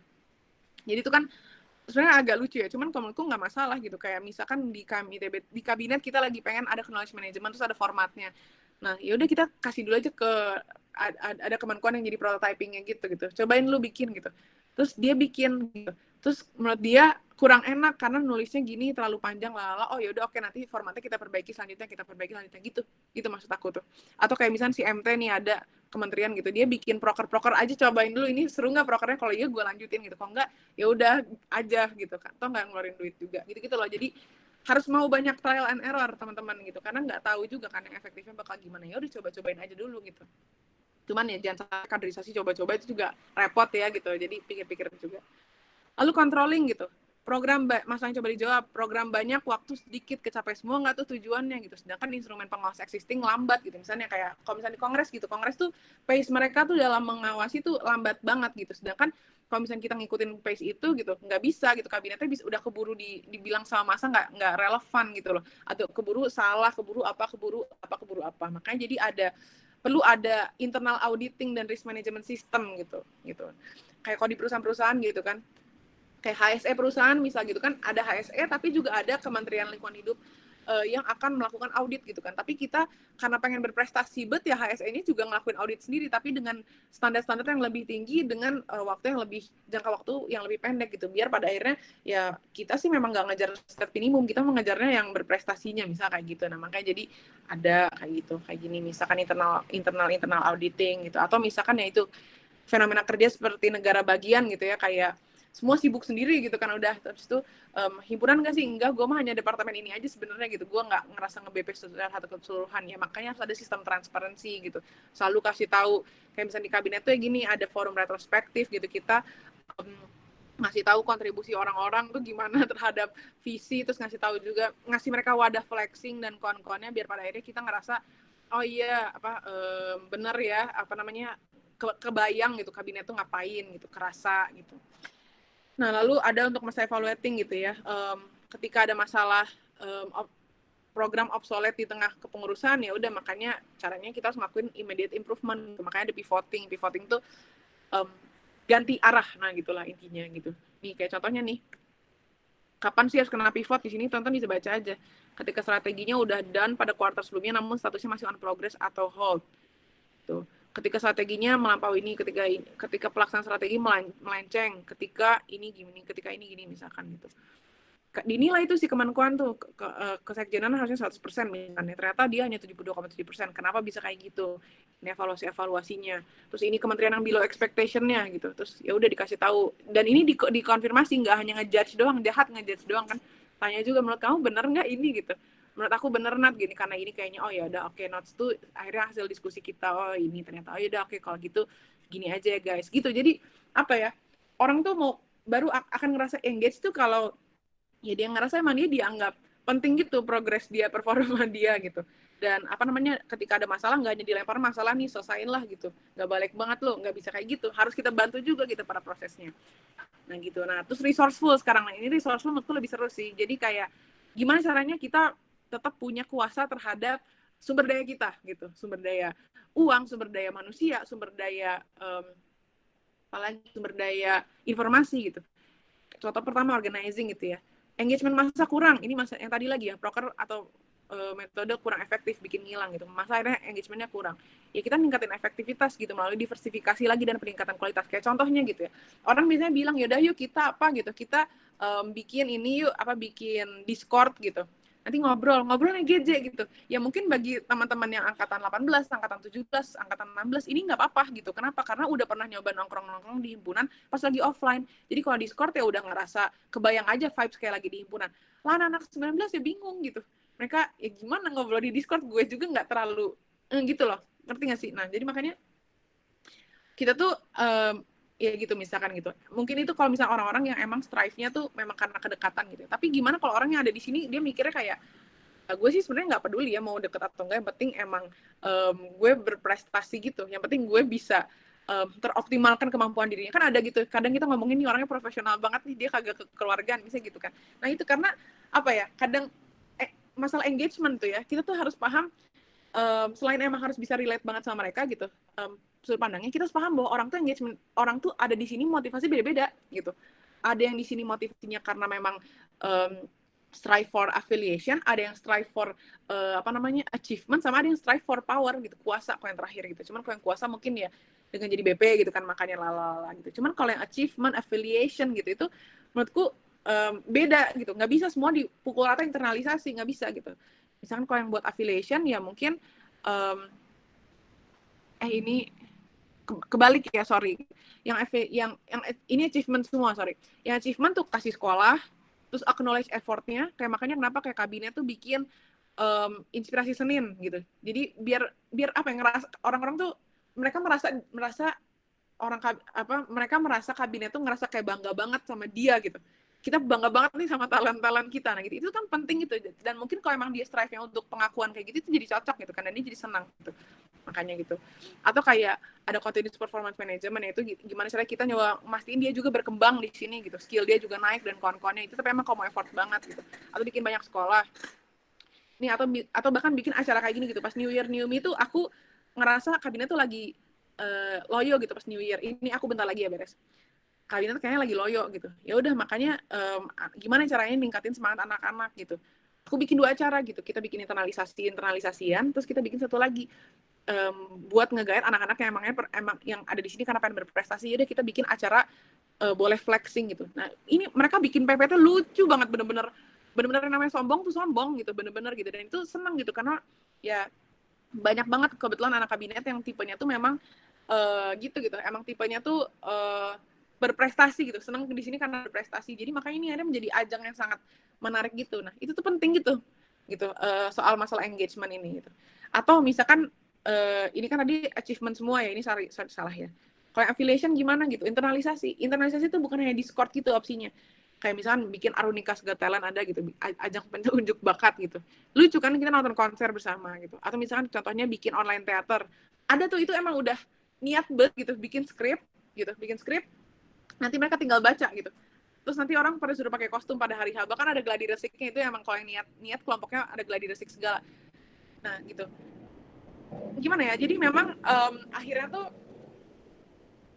bukan hanya masalah ada dan tiada proker gitu, tapi mencoba relate mungkin dengan anak-anak dan mencoba secerdas mungkin buat cari referensi gitu, biar pada akhirnya orang-orang tuh ngerasa tepat guna gitu pada akhirnya gitu. Dan emang harus mau effort banget gitu, karena setahu gue tuh divisi ke departemen internal ya, terutama divisi yang seru-seruannya gitu kan kasihan banget ya, terdampak banget gitu karena pandemi. Ya memang harus lebih muter otak gitu sampai harus ngide-ngide kayak gini aneh-aneh kayak gitu. Ini ada temanku namanya si Arul, dia sampai pakai baju naik haji gitu, agak lucu gitu sih, bisa kayak gitu. Nah ini mah gak inilah ya. Nah ini menurutku penting ya. Resourceful tuh ada juga yang berkaitan dengan informasi gitu. Kalau tadi kan ini tentang orang, ini tentang informasi. Jadi bagaimana kita mampu memahami bahwa masa tuh butuh instant gratification gitu. Dia nggak sabar gitu. Dia pengen segera ada hasil. Sedangkan proses tuh butuh waktu gitu kan gitu. Sedangkan kerjaan orang tuh sekarang hanya buka HP doang. Teman-teman bayangin aja gitu. Ya pasti mereka akan gampang ngecap lambat kayak gitu. Maka dari itu kenapa itu harus ada komunikasi publik yang baik gitu menurutku dari pemimpin gitu. Makanya kenapa aku tulis di sini gagasannya utilisasi Snapgram Nada. Biar orang tahu progres. Makanya aku suka nulis banyak gitu di Snapgramku tuh, kayak ini kayak gini, aku suka jelasin suka apa. Biar masa tuh ke-anxious-annya tuh terjawab gitu, setidaknya via Snapgram aku gitu. Karena aku menyontoh Pak Ridwan Kamil gitu sih, menurutku dia bagus gitu. Kayak sekarang kan kita nggak tahu ya plan vaksin tuh gimana gitu. Pak Jokowi diam-diam aja gitu, kayak udah. Sedangkan kalau Pak Ridwan Kamil kan dia jelasin, bahkan pakai alur berpikir, gini plan kita, nanti orang bisa komen, kayak nanti komennya hatur nuhun atuh Pak, gitu, dan kawan-kawan kan tuh lucu gitu. Nah jadi memang akhirnya mungkin bahkan himpunan pun juga perlu gitu yang kayak gitu si Kahimnya effort banget, atau mungkin Kominfo-nya gitu terkait hal ini, karena masa tuh selalu pengen tahu gitu dan selalu gelisah gitu, dan emang itu karakteristik zamannya kayak gitu sih. Kalau ini ya knowledge management udah cukup jelas lah ya, makanya yang ada website data gitu, all in one place, kemudian nanti kita mencoba buat menuliskan pengetahuan kita, jadi bikin kayak Wikipedia kabinet gitu, biar nanti anak tahun selanjutnya hanya tinggal baca doang, oh iya ya kayak gini gitu. Dan akhirnya dengan harapan bisa nanti dibikin Wikipedia versi KMITB juga. Kalau teman-teman himpunan berminat juga silahkan bikin versi teman-teman juga, karena aku terinspirasi sama korporat gitu. Mereka tuh kalau ada anak baru masuk gitu ya ke himpunannya, ke perusahaannya, mereka tinggal bilang, oke, selamat datang di program orientasinya, kamu ikut, dan kemudian silakan kamu baca dulu knowledge management kami untuk modul ini, dan ini. Udah aja. Dengan harapan tuh dia kalau bingung-bingung apa, nanya-nanya situ dulu, lihat-lihat situ dulu, kalau bingung baru tanya mentornya gitu. Dan itu keren banget sih menurutku. Itu yang akhirnya bikin standar organisasinya tuh nggak pernah turun, kayak gitu. Karena semua pengetahuannya tuh ditulis gitu. Ditulis, dan orang-orang nanti tinggal baca.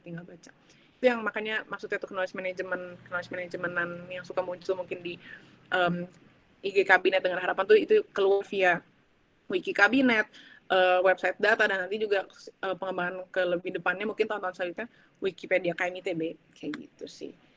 Dan ya bikin inilah buku KMITB kala pandemi gitu, ada nanti akan rilis di akhir kepengurusan, dan pasti di sini KHM juga diwawancara masanya juga. Begitu teman-teman. Jadi sekian penjelasan dari aku tentang bagaimana menciptakan organisasi yang resilient di tengah pandemi, dengan harapan teman-teman karena calon pengurus selanjutnya gitu bisa mencoba menerapkan juga, dan pada akhirnya bisa jadi orang-orang yang tidak bingung-bingung lagi dan nggak ngerasa sedih karena tidak bingung-bingung lagi dan nggak ngerasa clueless gitu ya, karena udah ada kakak-kakaknya yang mengalami ini lebih dulu dan udah punya pembelajaran yang disampaikan ke kalian. Nah, kalian emang tinggal naikin level aja, tinggal kembangin lagi gitu. Terima kasih, mohon maaf molor. Oke, terima kasih Kanada untuk sharing-sharing materinya. Tadi keren banget, jujur keren banget sih. Terus aku pribadi banyak pertanyaan sih jadinya, tapi sebelum kita masuk sesi tanya jawab nih, mungkin kita foto dulu bersama untuk dokumentasi dan kenang-kenangan. Jadi teman-teman boleh open cam dulu, ditunggu sampai 2:28.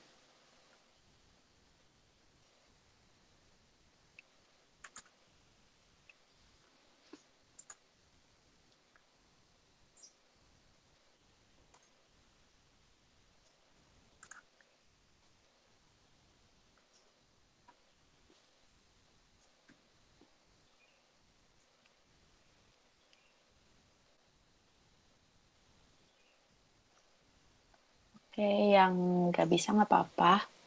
Yang bisa on cam yuk.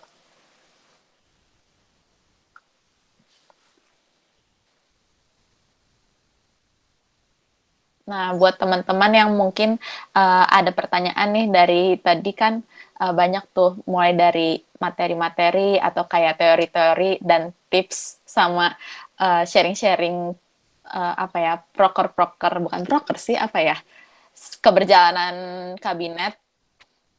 Bisa disiapin tuh pertanyaannya, nanti bisa langsung on mic atau di chat. Nah, sambil tunggu teman-teman yang lain on cam. Oke, untuk sesi dokum dipersilakan pada Arvin. Oke, hitungan ketiga aku screenshot ya teman-teman. Oke, siap semuanya. 1, 2, 3. Sekali lagi, bentar.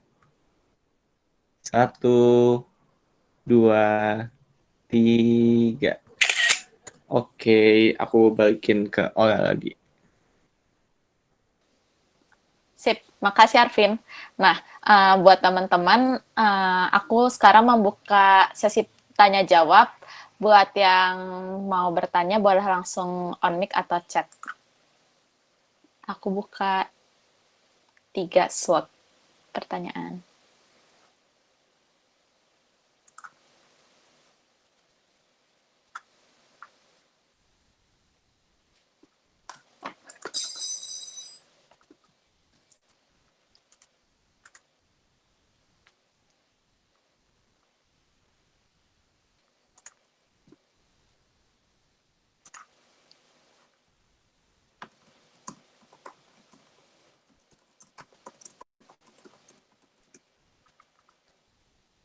Oh ya, oke. Tadi kan baru di-share sekali absennya. Nah, teman-teman bisa isi lagi. Mungkin sambil, nah, oke, ada pertanyaan dari Kanda. Nah, aku mungkin bantu bacain ya, Kanda. Jadi, kenalin Kak, aku Kanda dari 2018 ingin bertanya mengenai penurunan konsep resiliensi itu sendiri, di mana untuk membentuk organisasi resilient tidak cukup satu kepengurusan. Dari situ banyak penurunan terhadap value tersebut, salah satunya pembentukan rancangan strategi himpunan selama 5 tahun ke depan, yang banyak dilakukan oleh berbagai lembaga. Dengan tantangan dunia FUCA, apakah Randstrat atau rencana strategis menjadi pilihan yang tepat untuk saat ini? Kalau iya, apa saja yang perlu disiapkan? Kalau enggak, metode yang seperti apa untuk mencapai value tersebut? Terima kasih, Kak. Oke. Jadi mungkin kalau aku simpulin dan mungkin bagi teman-teman 2019 belum terlalu ngerti. Jadi sebenarnya tuh apa ya, keberjalanan BP itu nggak cuma terserah BP dalam satu tahun kepengurusan, tapi udah diatur dalam sebuah rencana, namanya rencana strategi yang dibikin setiap 5 tahun sekali. Nah, tapi menurut Kanda, untuk membangun organisasi resilient itu nggak cuma cukup 1 tahun kepengurusan, dan juga ditambah ada tantangan dunia FUCA, yang tadi udah dijelasin sama Kanada. Nah, jadi rencana strategi yang tadi dibuat itu menjadi pilihan yang tepat nggak? Kalau iya, apa yang perlu disiapkan? Kalau enggak, metode apa yang supaya tetap bisa mencapai value tersebut, value resilient tersebut gitu. Siap, makasih banyak Kanda tadi atas pertanyaan ini, bagus banget sih menurutku pertanyaannya. Oke, iya, jadi benar konsep resilient tuh akan sangat baik ketika dia bisa disisipkan ke Renstra ya. Dan mungkin kayak Nymphea tuh juga termasuk yang punya Renstra ya himpunannya, apa gimana? Iya, juga yang punya ya. Dan ini udah berarti tahun akhir, tahun awal atau gimana? Atau kalian baru yang menginisiasi?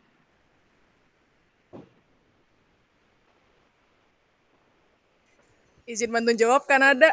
Siap, Ibu Kahim. Iya, kalau Renstra di kami masih belum jalan Kak, dari kemarin masih banyak kendala. Ini makanya nih si Kanda kayaknya salah satu yang cukup kontradiktif dengan konsep Renstra ini. Mungkin bisa diluruskan kan ada nih Kak. Oke, thank you ya Maria. Oh, jadi kalian mau bikin ya? Oke. Jadi gini sih, aku pribadi tuh berasal juga dari himpunan yang nggak punya Renstra. Dan sebenarnya kalau menurutku tuh memang Renstra itu baiknya ada ketika ketika suatu organisasi itu belum mencapai fase stabil menurutku ya. Makanya kenapa kayak multi kampus itu perlu banget punya Renstra gitu, karena mereka belum nyampe tuh ke stabil gitu. Dan ketika suatu organisasi belum sampai ke tahap stabil, mereka tidak kunjung bisa buat mengembangkan dirinya sebagaimana mereka mau gitu, karena mereka akan terus terseok-seok sama kendala internal dan kawan-kawannya gitu sih. Yang mana kendala internal itu sifatnya tuh benar-benar dasar banget gitu. Beda sama mungkin kendala-kendala internal ketika himpunannya sudah lebih stabil kayak gitu ya gitu. Dia udah siap menangani kendala internal yang levelnya selanjutnya gitu. Kayak kalau ngobrol sama teman-teman Fadra gitu, awalnya mereka ngomongnya iya nih lagi nggak bisa ngumpul waktu pas zaman offline gitu. Kenapa? Karena sekrennya lagi direnov, itu kayak aduh sedih banget demi Allah gitu. Maksudnya benar-benar sesederhana itu gitu. Mereka masalah internalnya masih sesederhana itu levelnya. Nah, menurutku ya, jadi stance awalku tuh memang baiknya sebenarnya Renstra itu diprioritaskan kepada himpunan yang dia tuh belum stabil gitu, atau lembaga yang belum stabil. Nah, namun kalau misalkan udah Renstra akhirnya tuh pemosisiannya tidak terlalu prioritas, tapi dia menjadi menjadi suatu gambaran untuk menjamin si himpunan tersebut tetap berprogres, dan progress is good kayak gitu sih. Nah, jadi sebenarnya tergantung gitu sih dari Renstra ini mau diposisikan sebagai apa gitu. Karena kalau menurutku yang paling prioritas tuh ya itu penstabilan organisasi. Cuman kalau misalkan sifatnya itu adalah biar menjamin progres aja gitu ya, karena ada hal yang menjamin progres aja gitu, ya silahkan juga aja sih, cuman sebenarnya nggak terlalu gitu. Nah, resiliensi ini memang benar dia tuh sangat baik untuk bisa ditanamkan secara secara optimal kalau misalkan tahun ke tahun gitu ya, ada plan yang ininya gitu. Cuman kadang tuh memang transfer knowledge gitu sebenarnya jadi masalah gitu. Menurutku kalau misalkan nggak dibikin Renstra, tapi transfer knowledge tetap berjalan dengan baik gitu, itu tetap aja kita mencapai itu continuous improvement. Ya gitu. Makanya kenapa tadi aku bilang ketika orientasi itu adalah progres, mungkin dia tidak terlalu menjadi prioritas gitu teman-teman. Karena setiap tahun tuh selagi transfer knowledge-nya bagus gitu ya, kita insya Allah tidak akan turun level gitu menurutku gitu sih. Dan ini juga akan sangat berhubungan dengan kader ya gitu. Kalau misalkan ada kader-kader yang tetap pinter gitu di himpunannya, ya tetap bagus himpunannya. Kalau misalkan kadernya kurang gitu ya kurang lah gitu, terjadilah kayak gitu gitu sih. Nah itu karena ya tadi itu bahkan tanpa karena kadang kalau misalnya kita bener-bener merenstrakan kadang gitu, aku nggak tahu sih gitu pandangannya gimana gitu, terlalu merenstrakan tuh kita akhirnya membatasi diri, membatasi pencapaian tahun tersebut gitu, dan mungkin jadi akan terlalu bergantung pada bagaimana tahun-tahun selanjutnya tuh berlaku gitu, padahal kita nggak bisa mengontrol itu gitu, itu variabel yang sangat uncontrol, kecuali renstranya memang dibikin produk hukum kayak gitu sih. Nah itu beda lagi gitu kalau kayak gitu. Nah cuman ya tadi orientasinya mungkin ketika jadi produk hukum kan itu harus jelas gitu ya gitu, seurgen apa, dan ya kalau penstabilan urgent, cuman kalau progres aja menurutku itulah seninya dari punya kebebasan untuk menentukan, untuk terus rethinking dan menentukan arah tiap tahun gitu aja gitu. Memang itu tuh indahnya dari jadi organisasi yang stabil aja gitu. Jadi ya mau gitu. Nah, cuman kalau misalnya aku boleh bilang, itu stance dasar aku sebenarnya. Cuman kalau aku boleh bilang ya, sebenarnya tuh aku tuh juga kena renstra juga gitu. Tapi ini renstranya non formal gitu. Renstra non formal tuh maksudnya jadi aku tuh kebagian renstra yang dibikin sama Kadika Zain. Kadika Zain tuh presiden tahun 2012 kayak gitu. Berarti itu 4 tahun di atas aku ya gitu. Nah, Kadika tuh pernah bikin renstra, terus karena dia menyadari bahwa KMITB tuh sebentar lagi akan, sebenarnya nggak sedramatis ini, cuman kayak apa ya? Kadang tuh perilaku sejarah tuh kita jadi glorifikasi gitu, karena kita memberi makna gitu pada mereka, padahal mereka pas zaman itu mah ya udah mereka bikin aja gitu. Cuman menurutku aku bisa tangkap itu dari Kadika tuh adalah dia membaca bahwa KMITB tuh kayaknya akan memasuki fase transisi lagi gitu, di mana dia harus naik level organisasinya, karena kita mungkin dulu tuh terlalu terpatron pada gerakan mahasiswa konvensional gitu, dan yang diekspektasikan tuh mayoritas sospol. Sedangkan sekarang dunia sudah mulai berubah dan gini-gini harus ada bentuk penyesuaian terhadap gerakan. Nah makanya jadi dia gitu ya, dia saat jadi presiden 2012, Kak Ardi saat jadi presiden 2013, itu tuh mencoba menciptakan diversifikasi gerakan gitu, dan akhirnya baru stabil tuh di zaman Kak Ardi yang dia bikin 3 metode pergerakan yang kita sekarang kenal gitu, si Sosma, Sospol, Karya, dia bikin gitu, lalu kemudian dia coba kembangkan. Nah jadi 2016 tuh akhirnya menjadi momentum 2012 pas Kadika jadi presiden tuh jadi momentum buat menyadarkan bahwa kita tuh harus mulai cari diversifikasi gerakan. Pas zaman Kak Ardi tuh akhirnya kita memperkenalkan di awal gitu.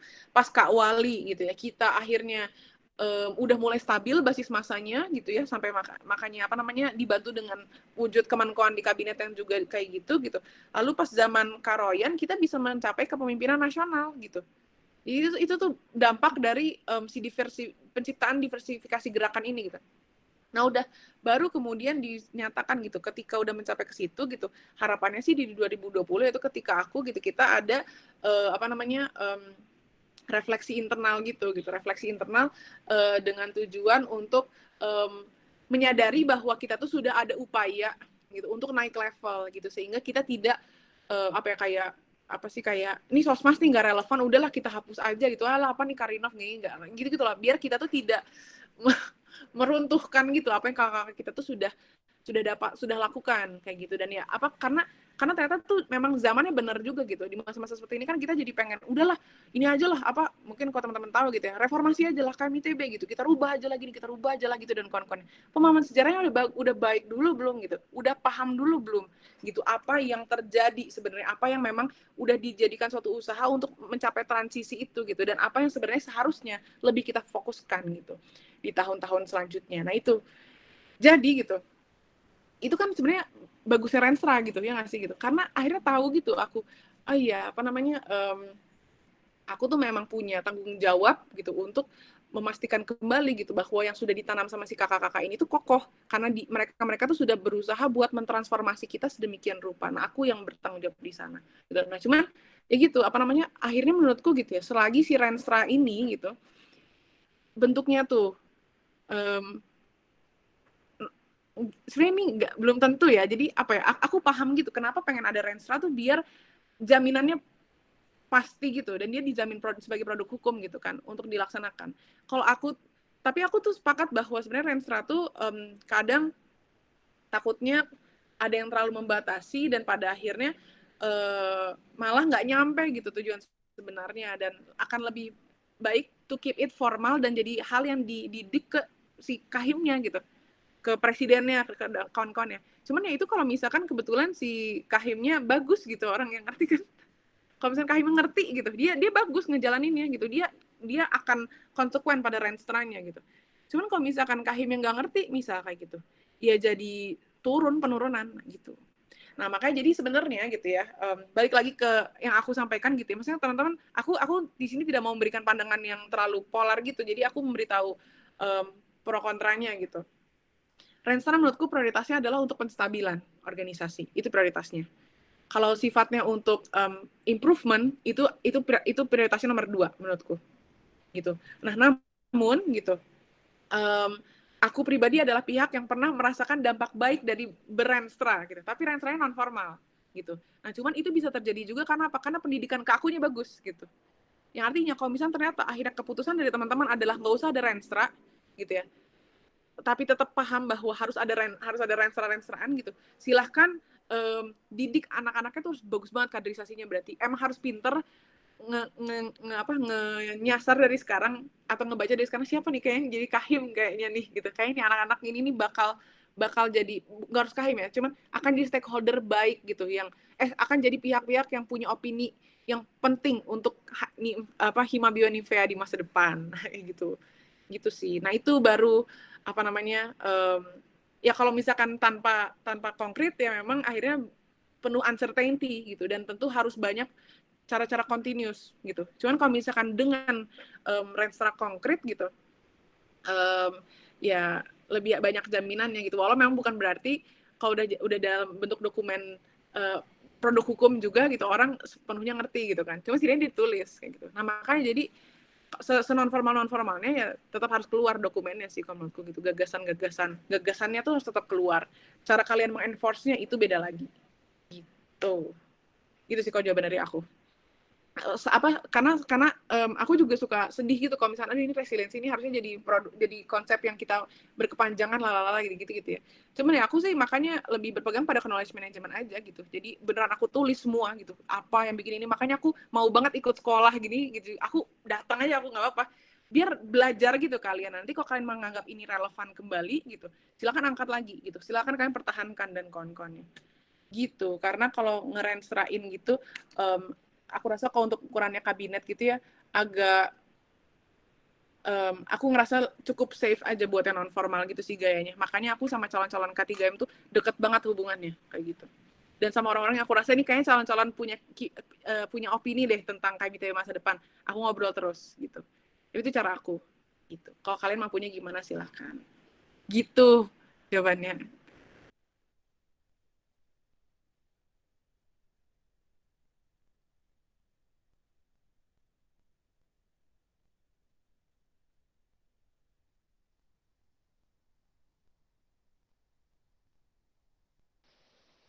Oke, terima kasih Kanada dan Kanda juga untuk pertanyaannya. Ini ada tanggapan dari Kanda. Menurut Kanda, transfer knowledge juga salah satu hal yang menarik dan bisa digodok lebih lanjut. Udah beberapa kali dengar pemaparan resiliensi, tetap keren. Mantap. Oke deh. Terus sekarang mungkin aku deh Kak mau ada pertanyaan singkat aja. Kakak boleh nggak bikin statement atau bikin suatu kalimat yang bisa menyemangati kita semua dalam dalam berhimpun di masa pandemi ke depannya gitu, terutama mungkin buat adik-adik 2018 dan 2019. Kalau aku kan mungkin walaupun udah capek, hitungannya ya udahlah bentar lagi lulus, tapi kan mereka juga bakal menghadapi ketidakpastian selanjutnya yang nggak tahu kapan beresnya gitu. Oke, langsung ya. Oke, semangat atuh. Kayak Maria tuh semangat banget ya nggak Mar? Oke, apa namanya? Iya, jadi gini sih teman-teman, kalau menurut aku ya, kadang tuh orang ngerasa di masa pandemi gitu, itu makin nggak bisa banget ngapa-ngapain kayak gitu. Cuman ya sebenarnya ruh dari pergerakan kemanusiaan itu adalah masalah gitu sebenarnya gitu. Jadi makin banyak masalah tuh harusnya kalian makin membara gitu loh, makin ngerasa gila-gila ini gue dibutuhkan, aduh gimana nih gitu-gitu. Karena aku ngerasa malah jadi aneh gitu, kayak misalnya teman-teman sosmas ya, aku waktu itu pernah datang tuh ke ada forum sosmas gitu, dan itu mungkin nggak sama semua himpunan ya gitu, aku hanya ngobrol sama beberapa himpunan gitu, sama si menkonnya. Aku bilang gitu, aneh ketika gerakan sosmas memilih buat vakum gitu di masa-masa sekarang, kayak ya maaf Kak karena kita nggak bisa ngajar, maaf Kak karena kita nggak bisa bina desa. Aku bilang justru gerakan sosmas itu adalah gerakan yang paling fleksibel bentuk gerakannya, aku bilang gitu, karena emang target dia hanya satu, dia ngeintervensi langsung si targetnya gitu. Kalau sospo kan dia pakai kebijakan, makanya dia ngomongnya ke atas gitu kan, karena dia ngejarnya kemaslahatan lebih banyak orang gitu, jadi makanya gue langsung ke stakeholder, gue nyerang ya kayak gitu, makanya dia ke atas gitu. Nah, sedangkan Karinov dia harus melalui teknologi gitu, dan itu akan segmented gitu. Sosmas tuh bisa shape shifting jadi apa aja gitu gerakannya, bisa tiba-tiba ngajar, bisa tiba-tiba bikin web, bisa tiba-tiba apa kan, bahkan ada sosmas berbasis keilmuan juga gitu kan gitu, itu bisa banyak gitu. Nah, itu yang aku bingung gitu. Sekarang ini dunia banyak masalah, kenapa kalian malah ngerasa nggak bisa ngapa-ngapain? Masalah banyak justru gitu. Karena kadang tuh orang gitu ya lupa bahwa tadi 3 orientasi dasar lembaga KMITB itu kan pemenuhan kebutuhan dasar, menyediakan wadah pengembangan diri, dan wadah berkarya nyata gitu kan gitu. Nah, orang tuh kadang hanya ngerasa udah kebutuhan dasar mah ya udah gitu, nanti kita beasiswa, advokasi lah, itu mah udah standar lah gitu, tutor standar lah.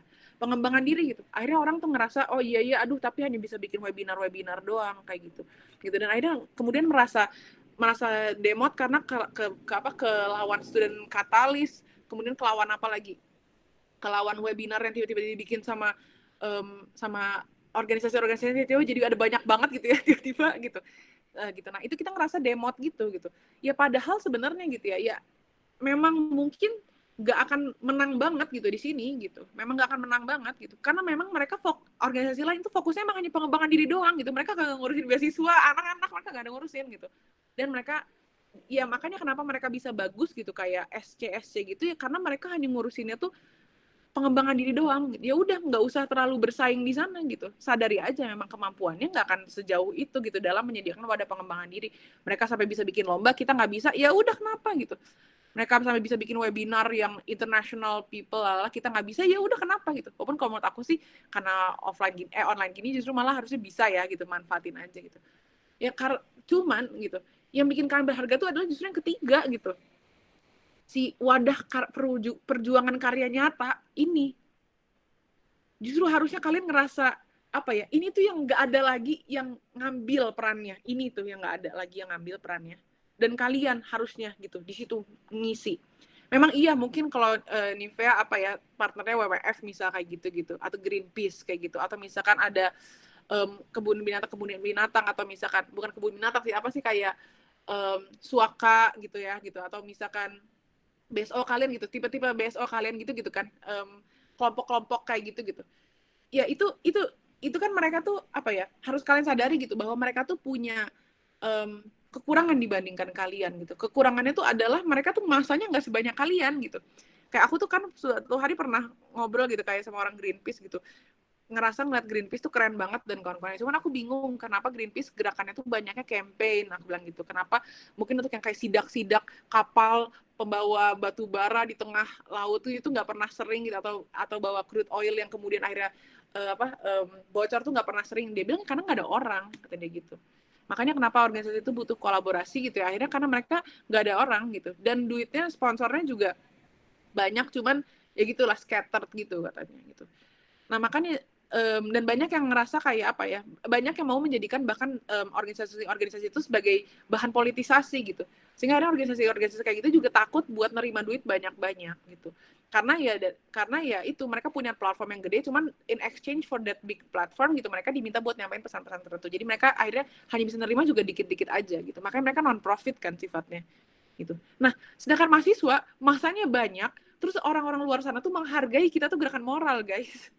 Mereka nggak akan pernah minta kita buat bersuara tentang kita dukung apa gitu, jahat gitu, misalnya kita dukung ini gitu, kayak nggak mungkin lah, bahkan Patra bersikap saya dukung Pertamina tuh nggak mungkin gitu, kayak apa ya, jualan banget gitu kesannya ya, karena mereka tahu gerakan mahasiswa tuh harus dijaga murni.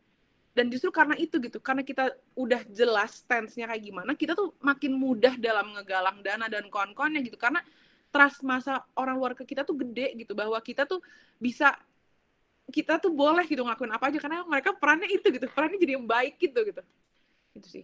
Jadi intinya gitu teman-teman,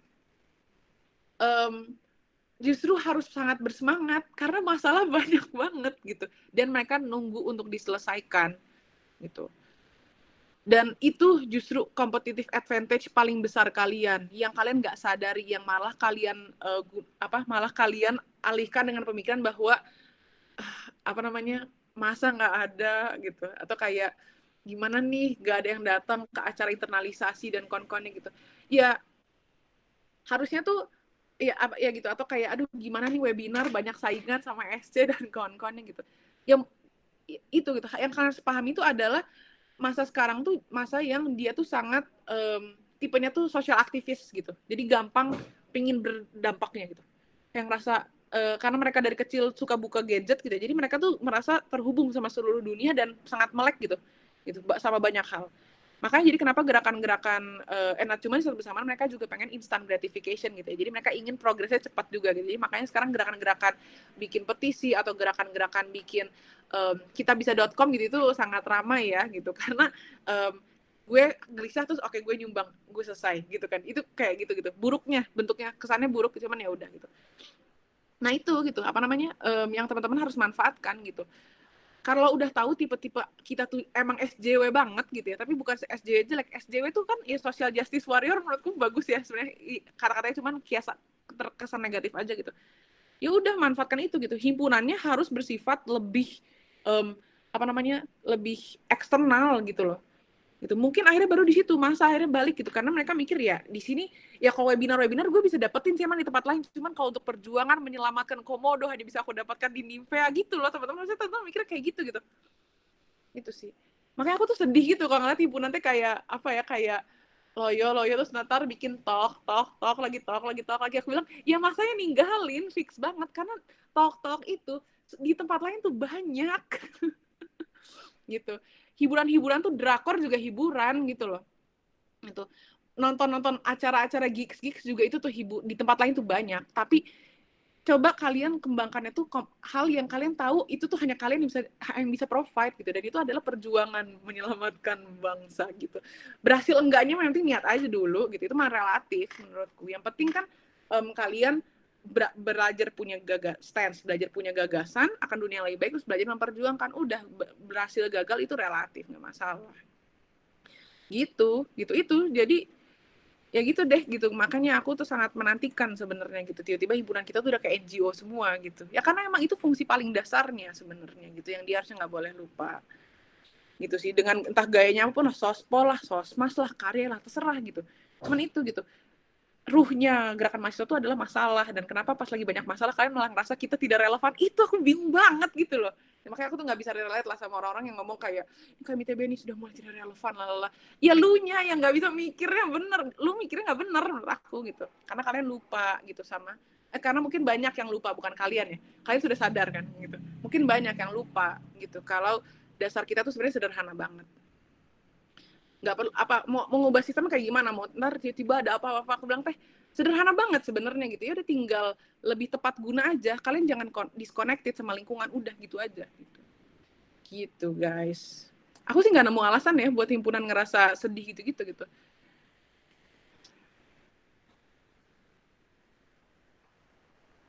Ini anak-anak keilmuannya nih harusnya lagi paling marah gitu, kayak gitu-gitulah. Ya, dan anak-anak internal itu harusnya oke, gimana nih caranya gitu kita anak-anak eksternal dulu. Oke, kita hubungkan sama semua orang, podcastin, relasiin gitu ke arah sana gitu semuanya gitu. Lalu kemudian si anak-anak internalnya, oke, gimana caranya gue mengamanin nih biar anak-anak aktivis iya tapi nilai bagus iya juga. Jadi menunjang ke arah sana semua gitu akhirnya. Gimana anak-anak tidak demot gitu. Padahal dunia membutuhkan biologis sejati gitu gitu lah pokoknya. Ya banyak lah gitu cara-cara buat mindset gitu ya, buat bikin teman-teman ngerasa senang dan bersemangat gitu guys.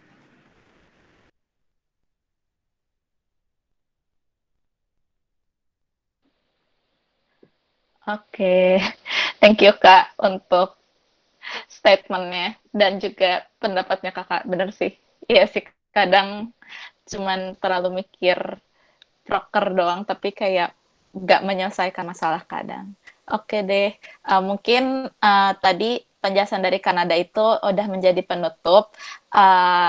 Untuk hari ini udah selesai decision making trainingnya. Semoga bermanfaat bagi teman-teman yang lain. Sekali lagi aku sendiri mau mewakilkan mengucapkan terima kasih dari Ninvea buat Kanada. Makasih untuk sudah meluangkan waktunya untuk sharing-sharing sama kita semua di sini.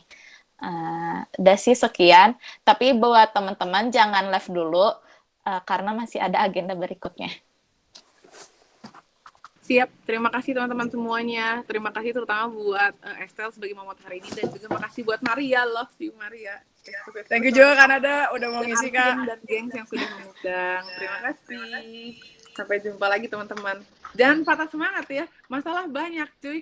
Kalian harusnya yang paling marah sekarang gitu, terutama karena pandemi gini kan hewan-hewan tuh jadi nggak terlalu diperhatikan ya. Aku banyak denger lah soal kebun binatang inilah gitu-gitu, dan kawan-kawan itu tuh harusnya kalian paling langsung jadi watchdog di mana-mana gitu. Ini gimana nih kita terus-menerus ngeutamain ekonomi gitu. Kesehatan manusia aja di nomor 2 kan, apalagi kesehatan non manusia gitu. Nah, saya kalian marah-marah gitu sih. Aku menantikan anak-anak Hima Bionimfea yang pemarah-pemarah di seluruh jagat. Oke, terima kasih guys. Dadah, izin live ya. Assalamualaikum.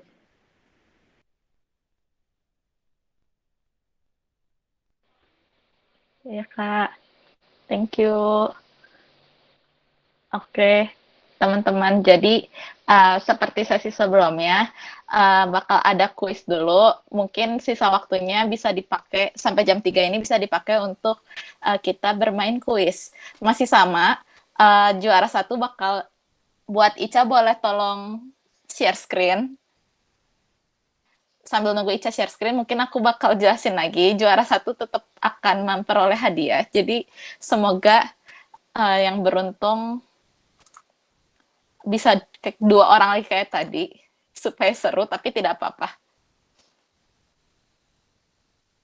Kalau misalnya 1 orang juga.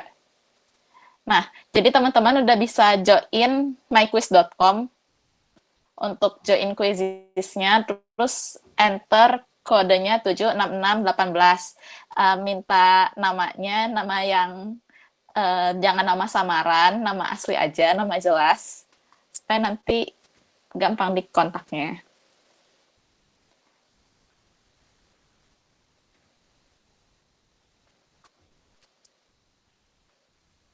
Oh ya, buat yang belum absen, bisa sambil absen juga, sambil nunggu kuisnya dimulai.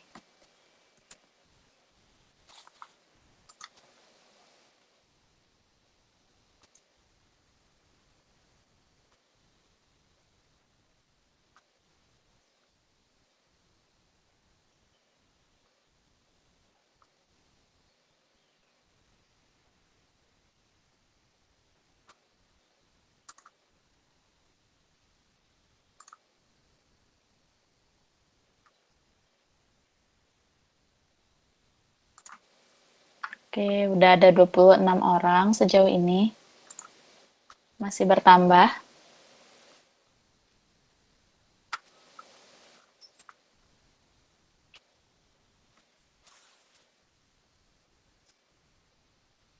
Ditunggu ya, teman-teman.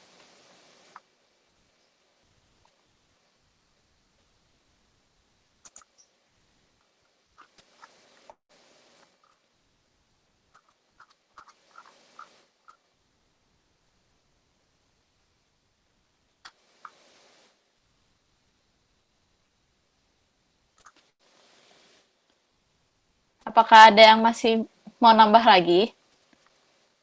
Kalau masih, ditunggu. Oke, masih nambah ya, dikit.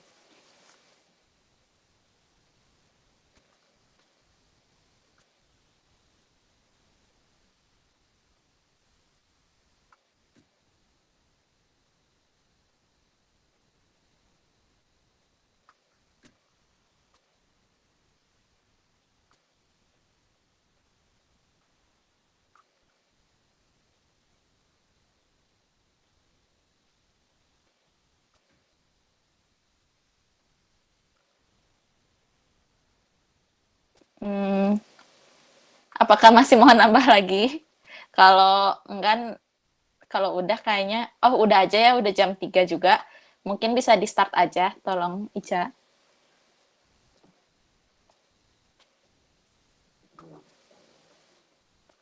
Selamat mengerjakan teman-teman.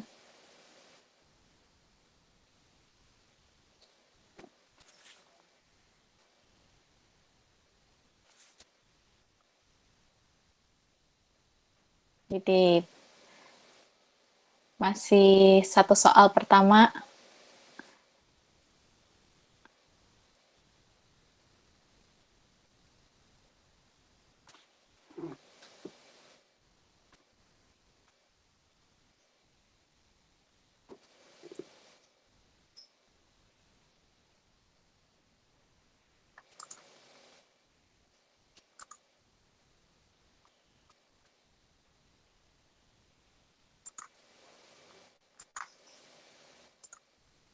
Oke, sejauh ini ranking 1 dipimpin oleh Nugi,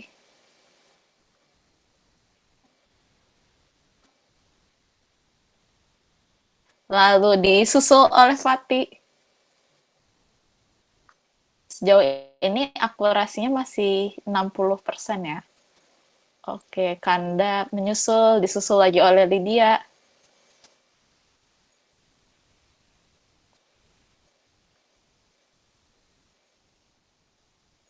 Oke, nomor 1 langsung disusul oleh Arik.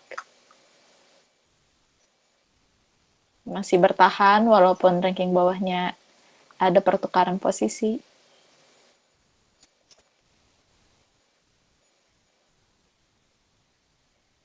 Oke, disusul oleh Nugi di ranking 1. Rata-rata udah pada beres setengah soal ya.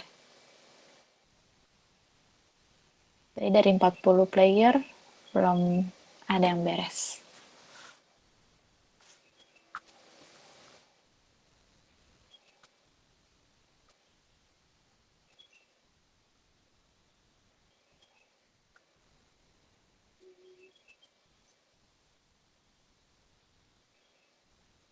Jadi Volen memimpin, disusul lagi oleh Arik.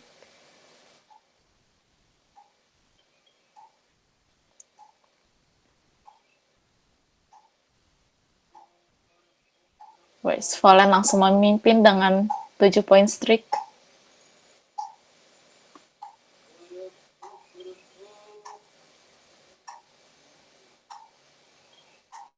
Oke, sekarang masih dipimpin oleh, oke, ada pergantian lagi Arik.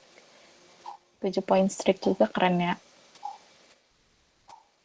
Widih, Volen.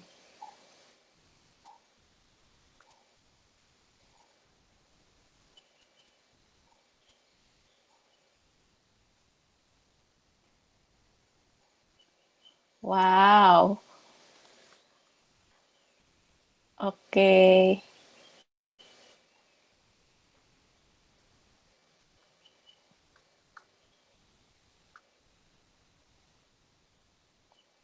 Kayaknya sebagian udah mau hampir beres ya.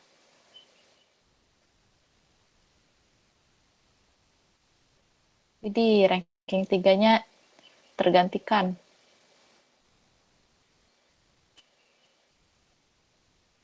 Nah, 24 dari 41 beres. Widih, Gesan langsung menyalip ke ranking 3. Apakah bisa menyusul Arik? Oke. Wow, ternyata betul prediksinya bisa menyusul ranking 1 ya. Berarti menunjukkan kalau misalnya lebih baik tepat daripada tergesa-gesa. Wow, langsung ditukar gitu ya ini posisinya. Ranking 1 dan ranking 2 oleh Gesan dan Iris. Apakah masih ada yang bisa menyusul lagi? Kita tunggu bentar lagi ya. Masih berarti 5 orang lagi nih belum beres. Oke, 4 orang lagi.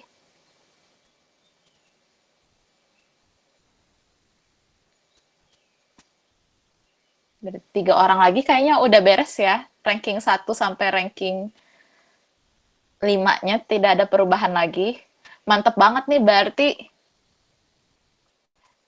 nilainya cukup bagus-bagus ya di sesi ini.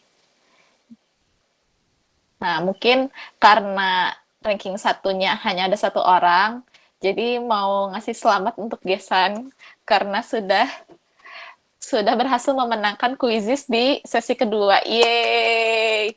Selamat, nanti dapat kenang-kenangan atau hadiah GoPay. Nanti nomornya bisa dikirim ke Lydia 2019.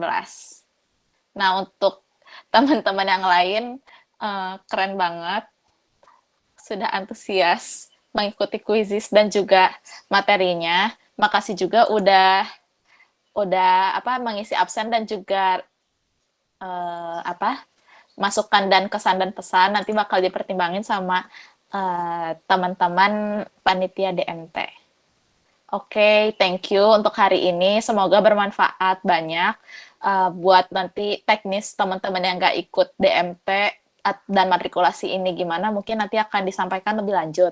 Untuk besok itu sebenarnya yang wajib itu 2018, tapi kalau misalnya kayak tadi ada 2019 yang mau join juga nggak apa-apa, nggak masalah. Senang juga. Dan bakal dimulai jam 1. Jadi kalau bisa masuk sebelum jam 1 supaya kita nggak ngaret lagi. Besok juga materinya menarik dan pasti menambah insight, jadi ditunggu kedatangannya. Thank you semua. Dadah.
Halo, halo.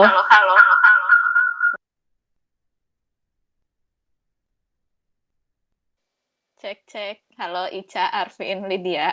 Iya, Kak. Halo lah. Oke. Wah, agak lega ya hari ini sudah beres. Tinggal besok 1 sesi lagi. Ini deh evaluasi lagi untuk hari ini. Aku mau nanya dulu ke Ica sama Lydia, sejauh ini kalian merasa beban banget gak atau butuh bantuan teman-teman yang lain? Atau masih aman-aman aja? Aman sih Kak kayaknya aku. Oke. Aman lah. Oke. Thank you banget. Akhirnya setengah udah beres, tinggal besok sepertiga lagi. Mungkin Arvin ada masukan nggak, Vin, dari tadi keberjalanan DMT? Apa ya sebenarnya kalau dari apa? Tadi yang kau yang sama Kanada kan ada miskom sedikit ya. Agak ngaret kan itu ya itu nggak apa-apa. Gak tahu sih, tapi dari tadi pembicaranya teh asa melebihi waktu terus ya. Iya, pada semangat. Aku Iya, bingung jujur ngekatnya. Iya, soalnya mau di-cut kayak nggak enak gitu kan. Jadi ya udahlah nggak apa-apa. Iya, aku mikir apakah materi, tapi 60 menit harusnya cukup ya. Harusnya, ya nggak sih? Tapi kan emang dari kita emang udah dikasih spare waktu setengah jam juga kan, Mbak. Jadi kayaknya Iya. nggak apa-apa. Ya sebenarnya masih aman sih, nggak ngaret banget gitu.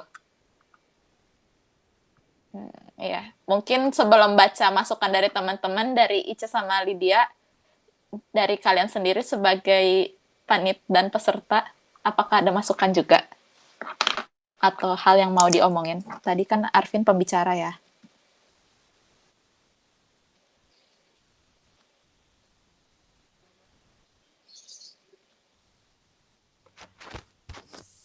Ada sih lah dari aku. Apa nggak ada? Bentar aku masih ngerekam, sorry. Kocak.